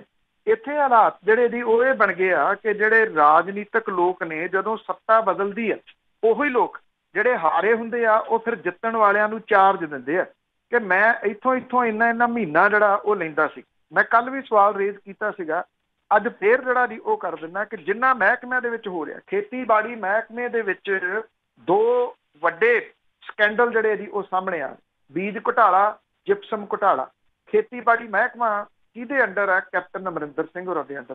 ਪੰਜਾਬ ਦੇ ਵਿੱਚ ਨਜਾਇਜ਼ ਮਾਈਨਿੰਗ ਅੰਨ੍ਹੇਵਾਹ ਹੋ ਰਹੀ ਹੈ। ਮੁਕੇਰੀਆਂ ਵਾਲੇ ਏਰੀਏ ਦੀ ਮੈਂ ਗੱਲ ਤੁਹਾਨੂੰ ਦੱਸੀ ਸੀਗੀ। ਮੁਕੇਰੀਆ ਚਲੇ ਜਾਓ, ਰੋਪੜ ਚਲੇ ਜਾਓ, ਬਿਆਸ ਦਰਿਆ ਤੇ ਚਲ ਜਾਓ, ਸਤਲੁਜ ਤੇ ਚਲ ਜਾਓ। ਇੱਕ ਜਿਹੜਾ ਹੈਲੀਕਾਪਟਰ ਰਾਹੀਂ ਇੱਕ ਵਾਰੀ ਮੁੱਖ ਮੰਤਰੀ ਸਾਹਿਬ ਨੇ ਦੇਖ ਲਿਆ ਸੀ, ਬੜੀਆਂ ਫੋਟੋਆਂ ਪਈਆਂ ਸੀ, ਉੱਥੇ ਚਲੇ ਜਾਓ, ਜਿੱਥੇ ਮਰਜ਼ੀ ਚਲੇ ਜਾਓ, ਨਜਾਇਜ਼ ਮਾਈਨਿੰਗ ਹੋ ਰਹੀ ਹੈ। ਮਾਈਨਿੰਗ ਮਹਿਕਮਾ ਕਿਹਦੇ ਅੰਡਰ ਹੈ? ਕੈਪਟਨ ਅਮਰਿੰਦਰ ਸਿੰਘ ਹੋਰਾਂ ਦੇ ਅੰਡਰ। ਆਬਕਾਰੀ ਵਿਭਾਗ ਹੈ। ਆਬਕਾਰੀ ਵਿਭਾਗ ਦੇ ਵਿੱਚ ਅੱਜ ਹਾਲਾਤ ਇਹ ਆ 60-40 ਦੀ ਅਨੁਪਾਤ ਹੈ। 40% ਠੇਕਿਆਂ ਤੋਂ ਸ਼ਰਾਬ ਵਿਕਦੀ ਹੈ ਜਿਹਦਾ ਰੈਵਨਿਊ ਸਰਕਾਰ ਦੇ ਖਾਤੇ ਜਾਂਦਾ। 60% ਨਜਾਇਜ਼ ਸ਼ਰਾਬ ਦਾ ਜਿਹੜਾ ਜੀ ਉਹ ਧੰਦਾ, ਇਹਦੇ ਵਿੱਚ ਦੂਜੇ ਸੂਬਿਆਂ ਤੋਂ ਆਉਂਦੀ ਜਿਹੜੀ ਉਹ ਸ਼ਰਾਬ ਹੈ, ਇਹਦੇ ਵਿੱਚ ਚਾਹੇ ਉਹ ਹਰਿਆਣੇ ਤੋਂ ਆਉਂਦੀ ਹੈ, ਚਾਹੇ ਚੰਡੀਗੜ੍ਹ ਤੋਂ ਆਉਂਦੀ ਜਾਂ ਬਾਕੀ ਜਗ੍ਹਾ ਤੋਂ ਆਉਂਦੀ, ਜਦੋਂ ਨਜਾਇਜ਼ ਸ਼ਰਾਬ ਏਡੇ ਵੱਡੇ ਪੱਧਰ ਦੇ ਉੱਤੇ ਵਿਕਣੀ ਸ਼ੁਰੂ ਹੋ ਗਈ ਤਾਂ ਡਿਸਟਿਲਰੀ ਵਾਲਿਆਂ ਨੇ ਵੀ ਇਹ ਗੱਲ ਸੋਚੀ ਵੀ ਸਾਨੂੰ ਕੀ ਲੋੜ ਹੈ ਸਰਕਾਰ ਨੂੰ ਰੈਵਨਿਊ ਦੇਣ ਦੀ, ਉਹ ਵੀ ਬਣਾਉਣ ਲੱਗ ਗਏ। ਕਾਂਗਰਸ ਦੇ ਹੀ ਵਿਧਾਇਕ ਗਿੱਦੜਬਾਹਾ ਤੋਂ ਰਾਜਾ ਵੜਿੰਗ ਹੋਰਾਂ ਦੇ ਜਿਹੜੇ ਟਵੀਟ ਕੀਤੇ ਸੀ ਉਹ ਅੱਜ ਵੀ ਪਏ ਆ। ਉਹਦੇ 'ਚ ਤਾਂ ਉਹਨਾਂ ਨੇ ਨਾਂ ਵੀ ਲਿਖਤਾ ਸੀਗਾ ਕਿ ਚੀਫ ਸਕੱਤਰ ਦੇ ਮੁੰਡੇ ਦੀ ਕਿਹਦੇ ਨਾਲ ਸਾਂਝ ਭਿਆਲੀ ਆ, ਉਹਦੇ ਉੱਤੇ ਕੋਈ ਕਾਰਵਾਈ ਥੋੜ੍ਹੀ ਕੀਤੀ। ਰਾਜਾ ਵੜਿੰਗ ਵੀ ਭੁੱਲ ਭੁਲਾ ਗਏ ਇੱਕ ਲੰਚ ਖਾ ਕੇ। ਉਹ ਮਹਿਕਮਾ ਆਬਕਾਰੀ ਵਾਲਾ ਕਿਹਦੇ ਕੋਲੇ ਆ? ਕੈਪਟਨ ਅਮਰਿੰਦਰ ਸਿੰਘ ਹੋਰਾਂ ਦੇ ਕੋਲੇ ਆ। 3 ਮਹਿਕਮਿਆਂ ਦੇ ਵਿੱਚ ਵੱਡੇ ਸਕੈਂਡਲ ਜਿਹੜੇ ਦੀ ਉਹ ਸਾਹਮਣੇ ਆਏ, ਤਿੰਨੇ ਮਹਿਕਮੇ ਜਿਹੜੇ ਉਹ ਕੈਪਟਨ ਅਮਰਿੰਦਰ ਸਿੰਘ ਹੋਰਾਂ ਦੇ ਕੋਲੇ ਆ।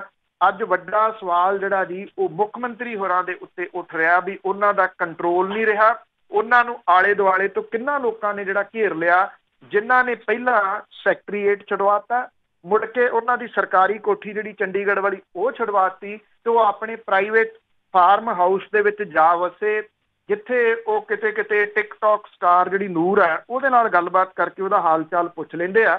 ਇਹ ਨਹੀਂ ਪੁੱਛਦੇ ਕਿ ਪੰਜਾਬ ਦੇ ਲੋਕ ਜਿਨ੍ਹਾਂ ਨੇ ਉਹਨਾਂ ਨੂੰ ਸੱਤਾ ਸੌਂਪੀ ਆ ਉਹ ਵੀ ਕਿਤੇ ਹੈਗੇ ਆ ਕਿ ਨਹੀਂ। ਜਿਹੜੀ ਦੂਜੀ ਗੱਲ ਤੁਸੀਂ ਕਹੀ ਆ, ਦੇਖੋ ਜਿਹੜਾ ਰਾਮ ਮੰਦਿਰ ਦੇ ਬਾਰੇ ਦੇ ਵਿੱਚ ਉੱਥੇ ਜਿਹੜਾ ਭੂਮੀ ਪੂਜਨ ਹੋਣਾ ਉਹ ਇੱਕ ਧਰਮ ਦੇ ਨਾਲ ਸੰਬੰਧਿਤ ਆ, ਉਹਨਾਂ ਨੂੰ ਪੂਰਾ ਹੱਕ ਹੈ ਉਸ ਗੱਲ ਦੇ ਉੱਤੇ ਉਹਨੂੰ ਜਿਹੜਾ ਜੀ ਕਰਨ ਦਾ। ਦੂਜੀ ਗੱਲ ਹੈ ਸੁਪਰੀਮ ਕੋਰਟ ਦਾ ਜਿਹੜਾ ਜੀ ਉਹ ਫੈਸਲਾ ਹੈ ਵਿਵਾਦਤ ਹੁਣ ਨਹੀਂ ਹੋ ਰਿਹਾ। ਜਦੋਂ ਸੁਪਰੀਮ ਕੋਰਟ ਦਾ ਫੈਸਲਾ ਆ ਗਿਆ, ਦੇਖੋ ਜਿਹੜੀ ਅਦਾਲਤਾਂ ਨੇ ਉਹਨਾਂ ਦੇ ਫੈਸਲੇ ਤੁਹਾਨੂੰ ਮੰਨਣੇ ਪੈਣਗੇ, ਉਹਦੇ ਉੱਤੇ ਕੋਈ ਕਿੰਤੂ ਪਰੰਤੂ ਨਹੀਂ। ਹਾਂ, ਜਿਹੜਾ ਪੁਆਇੰਟ ਤੁਸੀਂ ਜਿਹੜਾ ਉਠਾ ਰਹੇ ਹੋ ਉਹ ਮੇਰੀ ਜਾਚੇ ਜਿਹੜਾ ਜੀ ਲਾਂਭੇ ਰਹਿਣ ਤੇ ਸਿਆਣਪ ਜਿਹੜੀ ਆ ਜੀ ਉਹ ਹੋਊਗੀ, ਪਰ ਇਹ ਨਿਰਭਰ ਕਰਦਾ ਕਿ ਉਹਨਾਂ ਦੇ ਉੱਤੇ ਪ੍ਰੈਸ਼ਰ ਜਿਹੜਾ ਜੀ ਉਹ ਕਿੰਨਾ ਕੁ ਪੈਂਦਾ। ਜਿਸ ਜੁਰਤ ਦੇ ਨਾਲ ਭਾਈ ਰਣਜੀਤ ਸਿੰਘ ਹੋਰਾਂ ਨੇ, ਚਾਹੇ ਉਹ ਫੇਕ ਨਿਊਜ਼ ਹੀ ਸੀਗੀ, ਉਹਨਾਂ ਨੇ ਇਹ ਗੱਲ ਕਹਿਤੀ ਕਿ ਇਹ ਤਾਂ ਐਵੇਂ ਬਦਨਾਮ ਕੀਤਾ ਜਾ ਰਿਹਾ, ਮੈਂ ਤਾਂ ਉੱਥੇ ਜਾਣਾ ਨਹੀਂ, ਇਸ ਜੁਰਤ ਦੇ ਨਾਲ ਗਿਆਨੀ ਹਰਪ੍ਰੀਤ ਸਿੰਘ ਹੋਰੀ ਨਹੀਂ ਬੋਲ ਸਕਦੇ, ਇਹ ਸਭ ਨੂੰ ਪਤਾ ਜੀ। ਬਿਲਕੁਲ, ਉਹਨਾਂ ਨੂੰ ਆਰਡਰ ਨਹੀਂ ਹੋਇਆ ਹਜੇ। ਅੱਗੇ ਸਰਬਜੀਤ ਸਿੰਘ। ਹੈਲੋ, ਹਾਂਜੀ ਪੰਨੂ ਭਾਈ, ਸਤਿ ਸ਼੍ਰੀ ਅਕਾਲ ਸਾਰਿਆਂ ਨੂੰ। ਸਤਿ ਸ਼੍ਰੀ ਅਕਾਲ। ਸਤਿ ਸ਼੍ਰੀ ਅਕਾਲ ਜੀ। ਪੰਨੂ ਭਾਈ, ਮੈਂ ਇੱਕ ਨਿਊਜ਼ ਸੁਣਦਾ ਪਿਆ ਸੀਗਾ, ਇੱਥੇ ਜਿਹੜੀ ਆਪਣੇ ਦਿੱਲੀ ਤੋਂ ਡਾਕਟਰ ਇਕੱਠੇ ਹੋਏ, ਉਹਨਾਂ ਨੇ ਕਿਹਾ ਸੀਗਾ ਕਿ ਜਿਹੜਾ ਇਹ ਕਰੋਨਾ ਵਾਇਰਸ ਦਾ ਮਤਲਬ ਇੰਨਾ ਕੀਤਾ ਜਾ ਰਿਹਾ, ਇਹ ਬਹੁਤ ਵੱਡਾ ਸਕੈਂਡਲ ਆ ਕਿ ਕਿਉਂ ਇਹ ਮਤਲਬ ਇੰਨਾ ਇਹਦਾ ਕਰ ਰਹੇ ਆ, ਤੇ ਉਹਦੀ ਜਾਂਚ ਹੋਣੀ ਚਾਹੀਦੀ ਆ ਕਿ ਵੱਡੇ ਵੱਡੇ ਜਿਹੜੀਆਂ ਕੰਪਨੀਆਂ ਉਹਨਾਂ ਦੇ ਉੱਤੇ ਵੀ ਜਿਹੜੇ ਆਪਣੇ ਦੇਸ਼ ਆ ਉਹ ਇਹਨਾਂ ਦੇ ਸਕੈਂਡਲ ਉੱਤੇ ਮਤਲਬ ਥੋੜ੍ਹੀ ਜਿਹੀ ਜਾਂਚ ਕਰਨੀ ਚਾਹੀਦੀ ਆ। ਉਹ ਸੀਗੀ ਨਿਊਜ਼ ਵਿਊ ਵਾਲੇ, ਏਦਾਂ ਕੁਛ ਕਰਕੇ ਆ ਉਹਨਾਂ ਦਾ ਮੀਡੀਆ ਘਰ, ਤੇ ਉਹਨਾਂ ਦੇ ਉੱਤੇ ਉਹ ਡਾਕਟਰ ਬੋਲੇ, ਕਹਿੰਦੇ ਕਿ ਮਤਲਬ ਇਹ ਕੁਛ ਨਹੀਂ ਹੈਗਾ, ਕਹਿੰਦੇ ਕਿ ਛੋਟਾ ਜਿਹਾ ਵਿਊ ਆ ਤੇ ਇਹਨੂੰ ਵੱਡਾ ਕਰਕੇ ਦਿਖਾਇਆ ਗਿਆ। ਨੰਬਰ 1। ਨੰਬਰ 2 ਕਿ ਮਤਲਬ ਜੋ ਹੁਣ ਇਹ ਸਕੈਂਡਲ ਹੋਇਆ ਆ, ਜਿੱਦਾਂ ਹੁਣ ਬੰਦੇ ਪੰਜਾਬ ਦੇ ਵਿੱਚ ਸ਼ਰਾਬ ਪੀ ਕੇ ਮਰੇ ਆ, ਕਿ ਪੰਨੂ ਸਾਹਿਬ ਉਹਦੇ ਵਿੱਚ ਤਾਂ ਉਹੀ ਬੰਦੇ ਫੜ ਹੋਏ ਆ ਕਿ ਜਿਹੜੇ ਇੱਕੀ ਦੁੱਕੀ ਜਿਹਨਾਂ ਨੇ ਸ਼ਰਾਬਾਂ ਕੱਢੀਆਂ ਸੀ ਘਰ। ਜਿੱਦਾਂ ਹੁਣ ਡਰੱਗ ਸੀਗੀ, ਡਰੱਗ ਦੇ ਵਿੱਚ ਵੀ ਉਹੀ ਇੱਕੀ ਦੁੱਕੀ ਫੜ ਹੋਏ ਸੀਗੇ, ਜਿਹਨਾਂ ਦੇ ਕੋਲ 100 ਗ੍ਰਾਮ ਸੀ, ਕਿਸੇ ਕੋਲ 200 ਗ੍ਰਾਮ, ਜਿਹੜੇ ਆਪ ਖਾਂਦੇ ਸੀ ਉਹ ਫੜ ਹੋਏ ਸੀਗੇ। ਜਿਹੜੇ ਵੱਡੇ ਵੱਡੇ ਸਾਪੇ ਆ ਤੇ ਪੰਨੂ ਸਾਹਿਬ ਉਹ ਤਾਂ ਫੜ ਨਹੀਂ ਹੋਣੇ, ਉਹ ਤਾਂ ਤੁਹਾਨੂੰ ਵੀ ਪਤਾ ਸਾਨੂੰ ਵੀ ਪਤਾ। ਤੇ ਸਰਕਾਰਾਂ ਜਿਹੜੀਆਂ ਪਹਿਲੋਂ ਦੀਆਂ ਰਲੀਆਂ, ਭਾਵੇਂ ਕੈਪਟਨ ਲਾ ਲਓ, ਭਾਵੇਂ ਬਾਦਲ ਹੁਣ ਲਾ ਲਓ, ਇਹਨਾਂ ਪੰਜਾਬ ਨੂੰ ਖਾ ਲਿਆ ਆ ਟੁੱਟ ਕੇ, ਤੇ ਖਾ ਲਿਆ। ਤੇ ਪੰਜਾਬ ਦੇ ਜਿਹੜੇ ਲੋਕ ਆ ਕਿਉਂ ਨਹੀਂ ਇਹ ਸਮਝਦੇ ਪਏ ਹੈਗੇ ਕਿ ਮਤਲਬ ਜਿਹੜੇ ਇਹਨਾਂ ਨੇ ਇੰਨਾ ਖਾਧਾ ਆ ਕਿ ਪੰਜਾਬ ਦੇ ਲੋਕ ਕਿਉਂ ਨਹੀਂ ਤੀਜਾ ਬਦਲ ਚਾਹੁੰਦੇ ਹੈਗੇ ਕਿ ਉਹ ਇਹੀ ਆ ਕਿ ਹਾਂ ਵੀ ਇੱਧਰ ਤੋਂ ਉੱਧਰ। ਇਹਦੇ ਬਾਰੇ ਦੱਸੀ। ਥੈਂਕ ਯੂ ਜੀ, ਥੈਂਕ ਯੂ। ਦੇਖੋ, ਇਹ ਵਿਚਾਰ ਹੈ ਤੁਹਾਡਾ, ਜੋ ਵੀ ਤੁਸੀਂ ਜਿਹੜਾ ਜੀ ਇਹਦੇ ਵਿੱਚ ਕਹਿ ਰਹੇ ਹੋ, ਮੈਂ ਉਹਦਾ ਦੱਸ ਦਿੱਤਾ ਜੀ ਪਹਿਲਾਂ। ਨਿਊਜ਼ ਦੇ ਵਿੱਚ ਵੀ ਜਿਹੜਾ ਸੀਗਾ ਉਹਦਾ ਵਿਊਜ਼ ਵੀ ਆਪਣਾ ਦੱਸਤਾ ਕਿ ਕੀ ਜਿਹੜਾ ਉਹ ਹੋ ਸਕਦਾ, ਰਿਪੀਟ ਕਰਨ ਵਾਲੀ ਗੱਲ ਹੋਊਗੀ। ਜਿਹੜਾ ਤੁਸੀਂ ਸਵਾਲ ਪਹਿਲਾਂ ਪੁੱਛਿਆ COVID-19 ਦੇ ਬਾਰੇ ਦੇ ਵਿੱਚ, ਦੇਖੋ ਇੱਕ ਤਾਂ ਜਿੱਥੇ ਤੁਸੀਂ ਵੀਡੀਓ ਸੁਣਦੇ ਹੋ ਬਿਹਤਰ ਹੈ ਤੁਸੀਂ ਉਹਨਾਂ ਨੂੰ ਇਹ ਸਵਾਲ ਜਿਹੜਾ ਉਹ ਕਰੋ। ਕਿਤੋਂ ਵੀ ਵੀਡੀਓ ਸੁਣ ਕੇ ਜੇ ਤੁਸੀਂ ਕਹੋਗੇ ਕਿ ਉਹਦਾ ਜਵਾਬ ਦੇ ਮੈਂ ਆ ਜਾਂ ਮੈਂ ਉਹਦਾ ਜਵਾਬ ਦੇਵਾਂ, ਇਹ ਤਾਂ ਉਹੀ ਹਾਸੋਹੀਣੀ ਗੱਲ ਜਿਹੜੀ ਹੋਊਗੀ। ਹਰ ਬੰਦਾ ਡਾਕਟਰ ਬਣਿਆ ਬੈਠਾ, ਹਰ ਬੰਦਾ ਇੰਜੀਨੀਅਰ ਜਿਹੜਾ ਜੀ ਉਹ ਬਣਿਆ ਬੈਠਾ। ਅਮਰੀਕਾ ਵਰਗੇ ਮੁਲਕ ਦੇ ਵਿੱਚ ਇੰਨੇ ਲੱਖ ਜਿਹੜੀਆਂ ਦੀ ਉਹ ਡੈਥ ਹੋ ਜਾਣੀਆਂ, ਇਹ ਮਤਲਬ ਕਿ ਇਹ ਮਾਮੂਲੀ ਵਾਇਰਸ ਦੇ ਨਾਲ ਹੋ ਨਹੀਂ। ਇਸ ਕਰਕੇ ਦੇਖੋ, ਜੇ ਜਿੰਨਾ ਇੱਦਾਂ ਦਾ ਤੁਸੀਂ ਕੱਚ ਘਰੜ ਸੁਣੀ ਜਾਓਗੇ ਨਾ, ਬੇਸੁਰਾ ਸੁਣੋਗੇ, ਬੇਸੁਰੇ ਹੋ ਜਾਓਗੇ। ਇਸ ਕਰਕੇ ਜਿਹੜੇ ਲੋਕ ਫਰੰਟ ਲਾਈਨ ਵਾਰੀਅਰਸ ਨੇ ਦੁਨੀਆ ਭਰ ਦੇ ਵਿੱਚ, ਡਾਕਟਰ, ਨਰਸਿਸ, ਚਾਹੇ ਜਿਹੜਾ ਜੀ ਉਹ ਸਫਾਈ ਸੇਵਕ ਹੀ ਕਿਉਂ ਨਾ ਹੋਵੇ, ਅਮਲਾ ਫੈਲਾ ਹੋਵੇ, ਅਸੀਂ ਉਹਨਾਂ ਦੇ ਉੱਤੇ ਫਿਰ ਕਿੰਤੂ ਪਰੰਤੂ ਜਿਹੜਾ ਜੀ ਉਹ ਖੜਾ ਕਰ ਰਹੇ ਹਾਂ। ਇੱਕ ਹੁਣ ਜਿਹੜਾ MBBS ਡਾਕਟਰ ਆ ਜਾਂ ਉਹ ਐਕਸਪੀਰੀਅੰਸ ਦੇ ਨਾਲ ਜਿਹੜਾ MBBS ਡਾਕਟਰ ਆ ਉਹਦੇ ਕੋਲ 10 ਸਾਲ ਦਾ ਐਕਸਪੀਰੀਅੰਸ ਆ, 15 ਸਾਲ ਦਾ ਐਕਸਪੀਰੀਅੰਸ ਆ, ਬਹੁਤ ਕੁਝ ਉਹ ਦੱਸ ਰਹੇ ਆ। ਉਹਨਾਂ ਨੇ ਇਹਦੇ ਉੱਤੇ ਪੜ੍ਹਾਈ ਕੀਤੀ ਆ, ਉਹਨਾਂ ਦਾ ਇਹਦੇ ਉੱਤੇ ਤਜਰਬਾ। ਮੈਂ ਉੱਠ ਕੇ ਕਹਿ ਦਵਾਂ ਕਿ ਇਹ ਕੁਝ ਵੀ ਨਹੀਂ ਹੈਗਾ ਜੀ, ਇਹਦੀ ਕੋਈ ਪਰਵਾਹ ਨਾ ਕਰੋ, ਤੇ ਫਿਰ ਮੇਰਾ ਖਿਆਲ ਤਾਂ ਮੂਰਖ ਮੈਂ ਹੀ ਹੋਊਗਾ ਜੀ। ਮਤਲਬ ਕਿ ਮੈਂ ਉਹਦੇ ਉੱਤੇ ਕਿੰਤੂ ਪਰੰਤੂ ਮੈਂ ਆਪਣੀ ਲਾਈਨ ਦੇ ਉੱਤੇ ਉਹਦੇ ਉੱਤੇ ਡਿਸਕਸ਼ਨ ਜਿੰਨੀ ਚਾਹਾਂ ਜਿਹੜਾ ਜੀ ਉਹ ਕਰ ਸਕਦਾ। ਜਦੋਂ ਦੁਨੀਆ ਭਰ ਦੀ ਇਕੋਨਮੀ ਹਿੱਲ ਕੇ ਰਹਿ ਗਈ, ਕੋਈ ਅਮਰੀਕਾ, ਇਟਲੀ ਵਰਗਾ ਮੁਲਕ, ਬ੍ਰਿਟਨ ਵਰਗਾ ਮੁਲਕ ਇਹ ਚਾਹੁੰਦਾ ਸੀਗਾ ਜੀ ਕਿ ਉਹਨਾਂ ਦੀ ਇਕੋਨਮੀ ਜਿਹੜੀ ਜੀ ਹਿੱਲ ਜਾਵੇ ਤੇ ਇੱਕ ਮਾਮੂਲੀ ਜਿਹਾ ਜਿਹੜੇ ਖੰਘ ਜ਼ੁਕਾਮ ਹੈ ਉਹਦੇ ਨਾਲ ਹੀ ਸਾਰਾ ਭੱਠਾ ਬਹਿ ਜਾਵੇ ਇਕੋਨਮੀ ਦਾ? ਨਹੀਂ, ਇੱਦਾਂ ਦੀਆਂ ਗੱਲਾਂ ਜਿਹੜੇ ਇਹ ਆਪੂ ਬਣੇ ਜਿਹੜੇ ਡਾਕਟਰ ਨੇ ਜਿਹਨਾਂ ਕੋਲੇ ਬੰਦ ਕਰੋ, ਜਿੱਥੇ ਸਵਾਲ ਕਰੋ ਤਾਂ ਉਹ ਬਿਹਤਰ ਹੋਊਗਾ ਜੀ। ਅਮਰਜੀਤ ਸਿੰਘ। ਸਤਿ ਸ਼੍ਰੀ ਅਕਾਲ ਵੀਰ ਜੀ। ਸਤਿ ਸ਼੍ਰੀ ਅਕਾਲ ਭੈਣ ਜੀ। ਸਤਿ ਸ਼੍ਰੀ ਅਕਾਲ ਜੀ।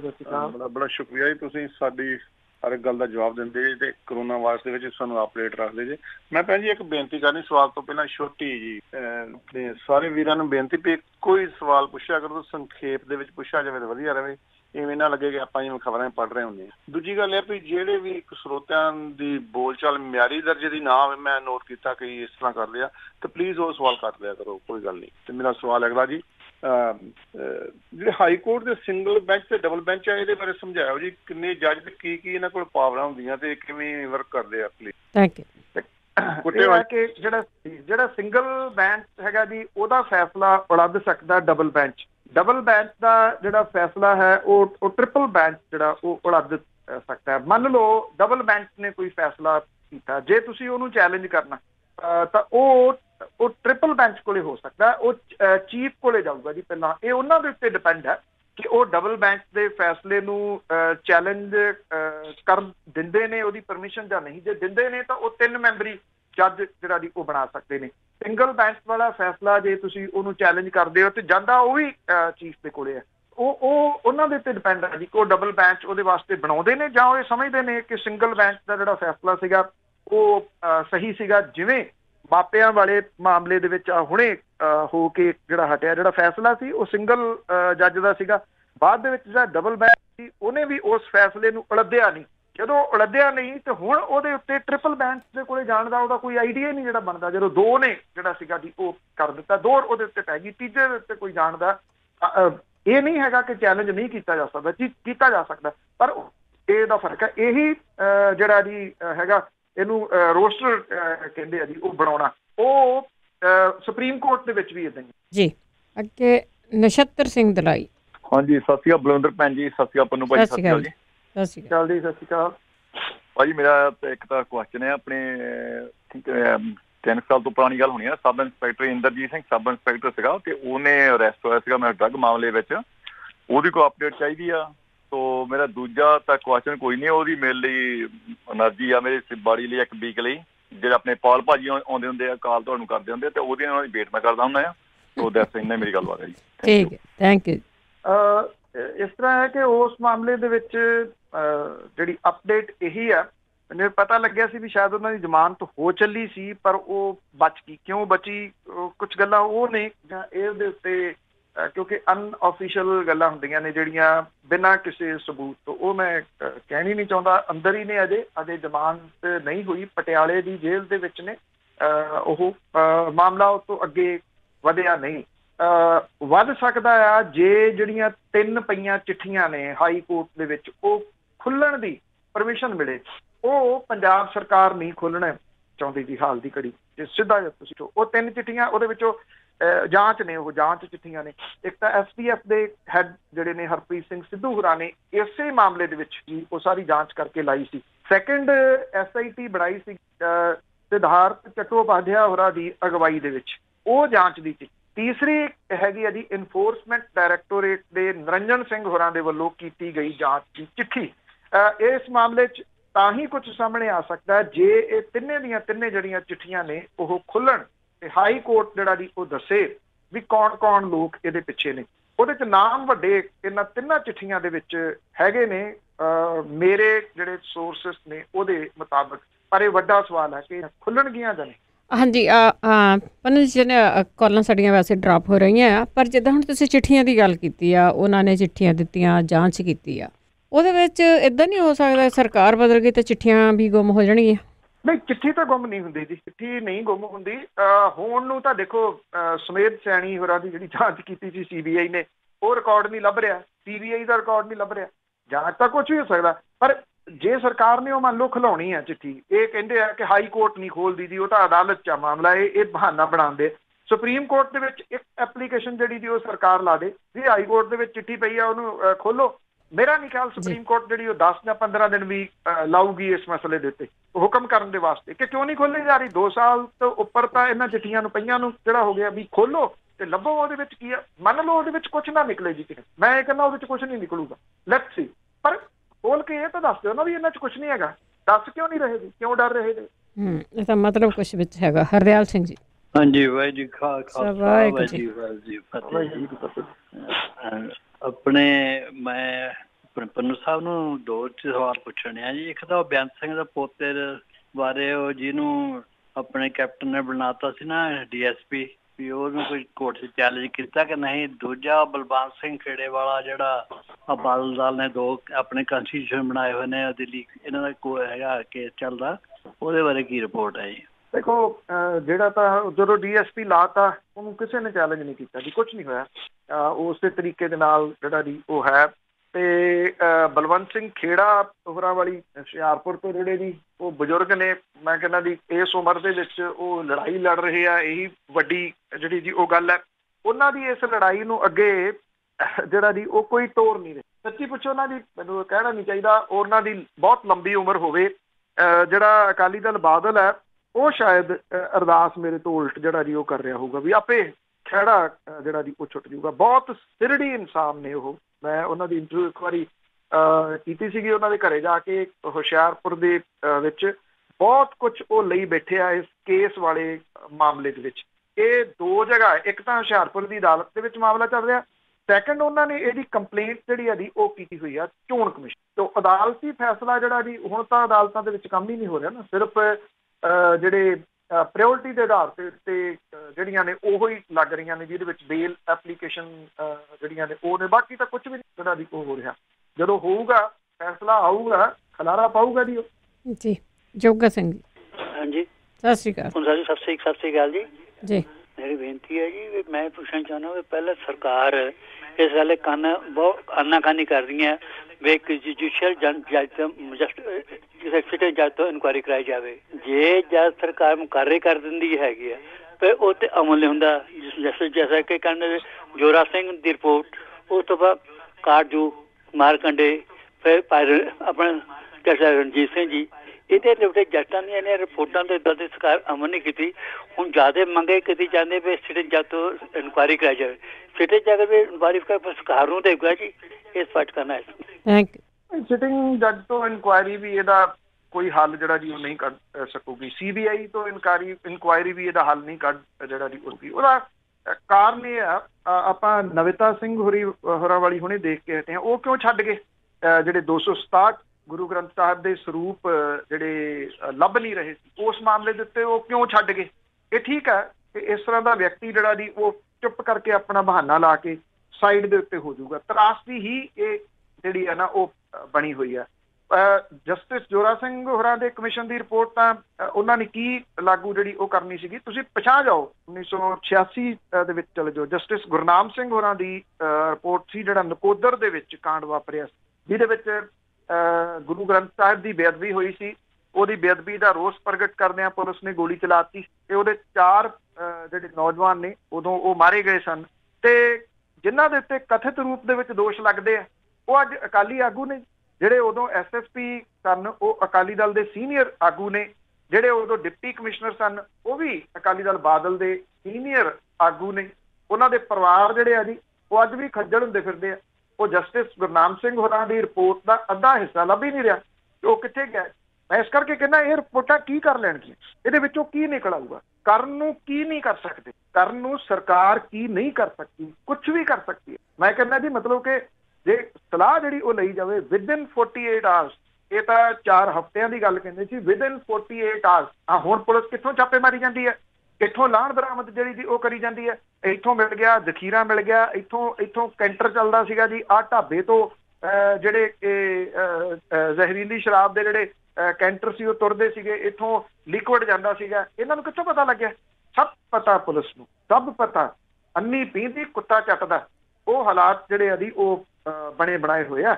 ਜਿੰਨੀ ਦੇਰ ਤੱਕ ਵਿਲ ਨਹੀਂ ਹੁੰਦੀ, ਨੀਤ ਨਹੀਂ ਹੁੰਦੀ, ਨੀਤੀ ਉਨੀ ਦੇਰ ਤੱਕ ਜਿਹੜਾ ਜੀ ਉਹ ਨਹੀਂ ਚੱਲਣੀ। ਮੈਂ ਇਹ ਗੱਲ ਪਹਿਲਾਂ ਵੀ ਜਿਹੜੀ ਉਹ ਕਹੀ ਸੀ ਵੀ ਜਦੋਂ ਕੋਈ ਅਫਸਰ ਬਦਲਦਾ ਤੇ ਉਹ ਚਾਰਜ ਦਿੰਦਾ, ਉਹਨੇ ਫਾਈਲਾਂ ਦਾ ਚਾਰਜ ਦੇਣਾ ਹੁੰਦਾ। ਤੇ ਇੱਥੇ ਪੰਜਾਬ 'ਚ ਹਾਲਾਤ ਇਹ ਬਣ ਗਏ, ਜਦੋਂ ਸਿਆਸਤ ਬਦਲਦੀ ਆ, ਉਹ ਨਵੇਂ ਆਏ ਸਿਆਸਤਦਾਨਾਂ ਨੂੰ ਚਾਰਜ ਦੇ ਦਿੰਦੀ ਆ। ਉਹੀ ਮਸ਼ੀਨਾਂ ਨੇ ਰੇਤਾ ਪੱਟਣ ਵਾਲੀਆਂ ਜਿਹੜੀਆਂ ਅਕਾਲੀ BJP ਰਾਜ ਦੇ ਸਮੇਂ ਚੱਲਦੀਆਂ। ਇੱਕ ਵੱਡਾ ਸ਼ਰਾਬ ਦਾ ਕਾਰੋਬਾਰੀ ਜਿਹਨੂੰ ਕਪਤਾਨ ਸਾਹਿਬ ਲੈ ਕੇ ਆਏ ਸੀ ਕਿਸੇ ਸਮੇਂ ਆਪਣੀ ਪਿਛਲੀ ਟਰਮ ਦੇ ਵਿੱਚ, ਉਹਨਾਂ ਦੋਨਾਂ ਭਰਾਵਾਂ ਨੇ ਆਪਸ ਦੇ ਵਿੱਚ ਗੋਲੀ ਮਾਰ ਕੇ ਉਹਨਾਂ ਦੀ ਮੌਤ ਹੋ ਗਈ ਸੀ। ਜਦੋਂ ਕਪਤਾਨ ਸਾਹਿਬ ਦੀ ਸਰਕਾਰ ਨਹੀਂ ਰਹੀ ਤੇ ਅਗਲੀ ਸਰਕਾਰ ਨੇ ਉਹਨੂੰ ਉੱਥੇ ਬਦਲ ਥੋੜੀ ਦਿੱਤਾ। ਅਗਲਾ ਕਹਿੰਦਾ ਮੈਂ ਤਾਂ ਹਿੱਸਾ ਪੱਤੀ ਉਹਨਾਂ ਨੂੰ ਦਿੰਦਾ ਸੀ, ਹੁਣ ਤੁਸੀਂ ਆ ਕੇ ਤੁਸੀਂ ਲਈ ਚੱਲੋ। ਇਸ ਕਰਕੇ ਇਹ ਚਾਰਜ ਜਿਹੜਾ ਦਿੱਤਾ ਜਾ ਰਿਹਾ ਨਾ ਵੀ ਮੈਂ ਲੁੱਟ ਲਿਆ ਤੂੰ ਲੁੱਟ ਲਾ, ਇਹ ਉਹ ਜਿਹੜਾ ਦੀ ਚੱਲ ਰਿਹਾ। ਖੁੱਲੀ ਛੁੱਟੀ ਇਸ ਵੇਲੇ ਜਿਹੜੇ ਜੀ ਉਹ MLAs ਤੱਕ ਨੂੰ ਮਿਲੀ ਹੋਈ ਆ। ਤਾਈਓ ਉਹ ਜਿਹੜੇ MLAs ਨੇ ਆ ਉਹ ਇਹ ਕਹਿੰਦੇ ਆ ਥਾਣੇਦਾਰ ਨੂੰ ਵੀ ਤੈਨੂੰ ਪਤਾ ਨਹੀਂ ਤੂੰ ਸਤਿ ਸ੍ਰੀ ਅਕਾਲ ਬੁਲਾਉਣਾ ਨਹੀਂ ਸੀ ਮੈਨੂੰ। ਕਿਉਂ ਕਹਿੰਦੇ ਆ ਜੀ? ਇਸੇ ਕਰਕੇ ਜਿਹੜਾ ਜੀ ਕਹਿੰਦੇ। ਇੱਕ ਤੇ ਫਗਵਾੜੇ ਤੋਂ ਚੇਅਰਮੈਨ ਲਾਏ ਹੋਏ ਨੇ ਮਿਸਟਰ ਮਾਨ, ਉਹ BDPO ਨੂੰ ਗਾਲਾਂ ਕੱਢਦੇ ਆ ਕਿ ਤੂੰ ਇਹ ਕਵੇਂ ਕਿ ਮਾਨ ਕੌਣ ਆ ਮੈਂ ਜਾਣਦਾ ਨਹੀਂ ਕਿਸੇ ਨੂੰ। ਕਿਉਂ ਕੱਢਦੇ ਆ ਜੀ? ਕਿਉਂਕਿ BDPO ਆ ਕੇ ਮੇਰੇ ਭਾਈ ਤੂੰ ਮੇਰੇ ਨਾਲ ਆ ਕੇ ਮਿੱਥ ਕੇ ਜਾ, ਤੂੰ ਕਿੰਨੇ ਬਣਾਉਣੇ ਆ, ਮੇਰਾ ਉਹਦੇ ਵਿੱਚ ਹਿੱਸਾ ਕਿੰਨਾ। ਇਹ ਜਿਹੜਾ ਦੀ ਰੌਲਾ, ਇਹਦੇ ਵਿੱਚ ਕੋਈ ਸਿਟਿੰਗ ਜੱਜ CBI ਕੀ ਕਰ ਲੂਗੀ ਜੀ? ਕੁਝ ਕਰ ਸਕਦੀ ਹੈ? ਨਹੀਂ ਕੁਝ ਕਰ ਸਕਦੀ, ਕਿਉਂਕਿ ਸਿਆਸਤ ਧੰਦਾ ਜਿਹੜਾ ਦੀ ਉਹ ਬਣ ਗਈ ਕਿ ਵੀ 10 ਸਾਲ ਯਾਰ ਸੱਤਾ ਤੋਂ ਬਾਹਰ ਰਹੇ ਆ, ਕਰ ਲੈਣ ਦਿਓ ਜਿਹੜੇ ਦੀ ਉਹ ਇਕੱਠੇ। ਇੱਕ ਮੇਰੇ ਮਿੱਤਰ ਦੱਸ ਰਹੇ ਸਨ, ਉਹ ਕਿਸੇ ਮੰਤਰੀ ਦੇ ਨਾਲ ਇੱਕ ਦਿਨ ਮੈਨੂੰ ਕਹਿੰਦੇ ਵੀ ਮੈਂ ਗੱਲ ਚੱਲ ਪਈ ਬੇਅਦਬੀਆਂ ਦੀ ਤੇ ਚਿੱਟੇ ਦੀ। ਉਹ ਕਹਿੰਦੇ ਵੀ ਉਹ ਇਹ ਕਹਿ ਰਹੇ ਸੀ ਸੀਨੀਅਰ ਜਿਹੜੇ ਆਗੂ ਵੀ ਅਜੇ 1 ਸਾਲ ਤਾਂ ਹੋਰ ਅਸੀਂ ਆਪਣਾ ਜਿਹੜਾ ਜੀ ਚੋਣ ਲੜਨ ਵਾਲੇ ਪੈਸੇ ਜਿਹੜੇ ਉਹ ਇਕੱਠੇ ਕਰਾਂਗੇ, ਫਿਰ ਅਸੀਂ 21 ਦੇ ਵਿੱਚ ਜਾ ਕੇ ਤੁਸੀਂ ਦੇਖੋ ਕਿੰਨਾ ਵਕਤ ਪਾਉਂਦੇ ਆ। ਇਹ ਤਾਂ ਹਾਲਾਤ ਨੇ ਵੀ ਪਹਿਲਾਂ 4 ਸਾਲ ਲੁੱਟ ਲਓ, 4 ਸਾਲ ਕੁੱਟ ਲਓ, ਫਿਰ ਅਖੀਰਲੇ ਸਾਲ ਇਹਨਾਂ ਨੂੰ ਲੋਕਾਂ ਨੂੰ ਸਾਨੂੰ ਫੁੱਲੀਆਂ ਪਾਉਣੀਆਂ ਆਉਂਦੀਆਂ ਨੇ। ਜਦੋਂ ਲੋਕ ਪੈਸੇ ਲੈ ਕੇ ਵੋਟਾਂ ਪਾ ਰਹੇ ਆ ਕਿ ਸਾਡੇ ਏਰੀਏ 'ਚ ਇੰਨੇ ਨੇ ਇਸ ਹਿਸਾਬ ਦੇ ਨਾਲ ਦੇ ਦਿਓ, ਉਹਨਾਂ ਦੇ ਵੋਟਰ ਕਾਰਡ ਫੜ ਲਏ ਜਾਂਦੇ ਆ, ਉਹਨਾਂ ਦੇ ਆਧਾਰ ਕਾਰਡ ਫੜ ਲਏ ਜਾਂਦੇ ਆ। ਜਿਹੜੀ ਸ਼ਰਾਬ ਆਉਂਦੀ ਆ ਟਰੱਕਾਂ ਦੇ ਟਰੱਕ ਲੈਂਦੇ ਆ, ਉੱਥੇ ਜਿਹੜੇ ਲੋਕ ਨੇ ਉਹਨਾਂ ਨੂੰ ਉਹਨਾਂ ਦੇ ਵਿੱਚੋਂ ਕੋਈ ਇੰਚਾਰਜ ਹੁੰਦਾ, ਉਹਦੇ ਹਵਾਲੇ ਕੀਤੀ ਜਾਂਦੀ ਹੈ ਵੀ ਹੁਣ ਤੇਰੀ ਜ਼ਿੰਮੇਵਾਰੀ ਆ ਵੋਟਾਂ ਦੇ ਹਿਸਾਬ ਦੇ ਨਾਲ ਬੋਤਲਾਂ ਜਿਹੜੀਆਂ ਪਹੁੰਚਾਉਣੀਆਂ। ਜਦੋਂ ਤੁਸੀਂ ਆਪਣੀ ਵੋਟ ਦਾ ਮੁੱਲ ਲੈ ਲਿਆ ਤੇ ਫਿਰ ਤੁਸੀਂ ਸਵਾਲ ਕਰਨ ਜੋਗੇ ਥੋੜੀ ਰਹੇ। ਬਿਲਕੁਲ ਤੇ ਬਿਲਕੁਲ ਸਹੀ ਗੱਲ ਹੈ, ਲੋਕ ਨਹੀਂ ਸਮਝਦੇ ਇਹਨਾਂ ਚੀਜ਼ਾਂ ਨੂੰ। ਸਪਨੂ ਜੀ ਆਪਾਂ ਅੱਜ ਇੱਥੇ ਹੀ ਸਮਾਪਤ ਕਰਦੇ ਹਾਂ। ਬਹੁਤ ਬਹੁਤ ਤੁਹਾਡਾ ਧੰਨਵਾਦ। ਬਹੁਤ ਮਿਹਰਬਾਨੀ ਜੀ, ਧੰਨਵਾਦ ਜੀ, ਸਤਿ ਸ਼੍ਰੀ ਅਕਾਲ ਜੀ। ਤੇ ਸਰੋਤੇ ਸਨ ਬਲਤੇਜ ਪੰਨੂ ਜੋ ਸਾਡੇ ਨਾਲ ਜੁੜਦੇ ਨੇ, ਕਰਦੇ ਨੇ ਖਬਰਾਂ। ਇਸੇ ਦੇ ਨਾਲ ਸਾਡਾ ਅੱਜ ਦਾ ਬੁਲੇਟਿਨ ਇੱਥੇ ਸਮਾਪਤ। ਬਲਵਿੰਦਰ ਕੌਰ ਬਲਵਾ ਆਪ ਸਭ ਨੂੰ ਪਿਆਰ ਭਰੀ ਸਤਿ ਸ਼੍ਰੀ ਅਕਾਲ।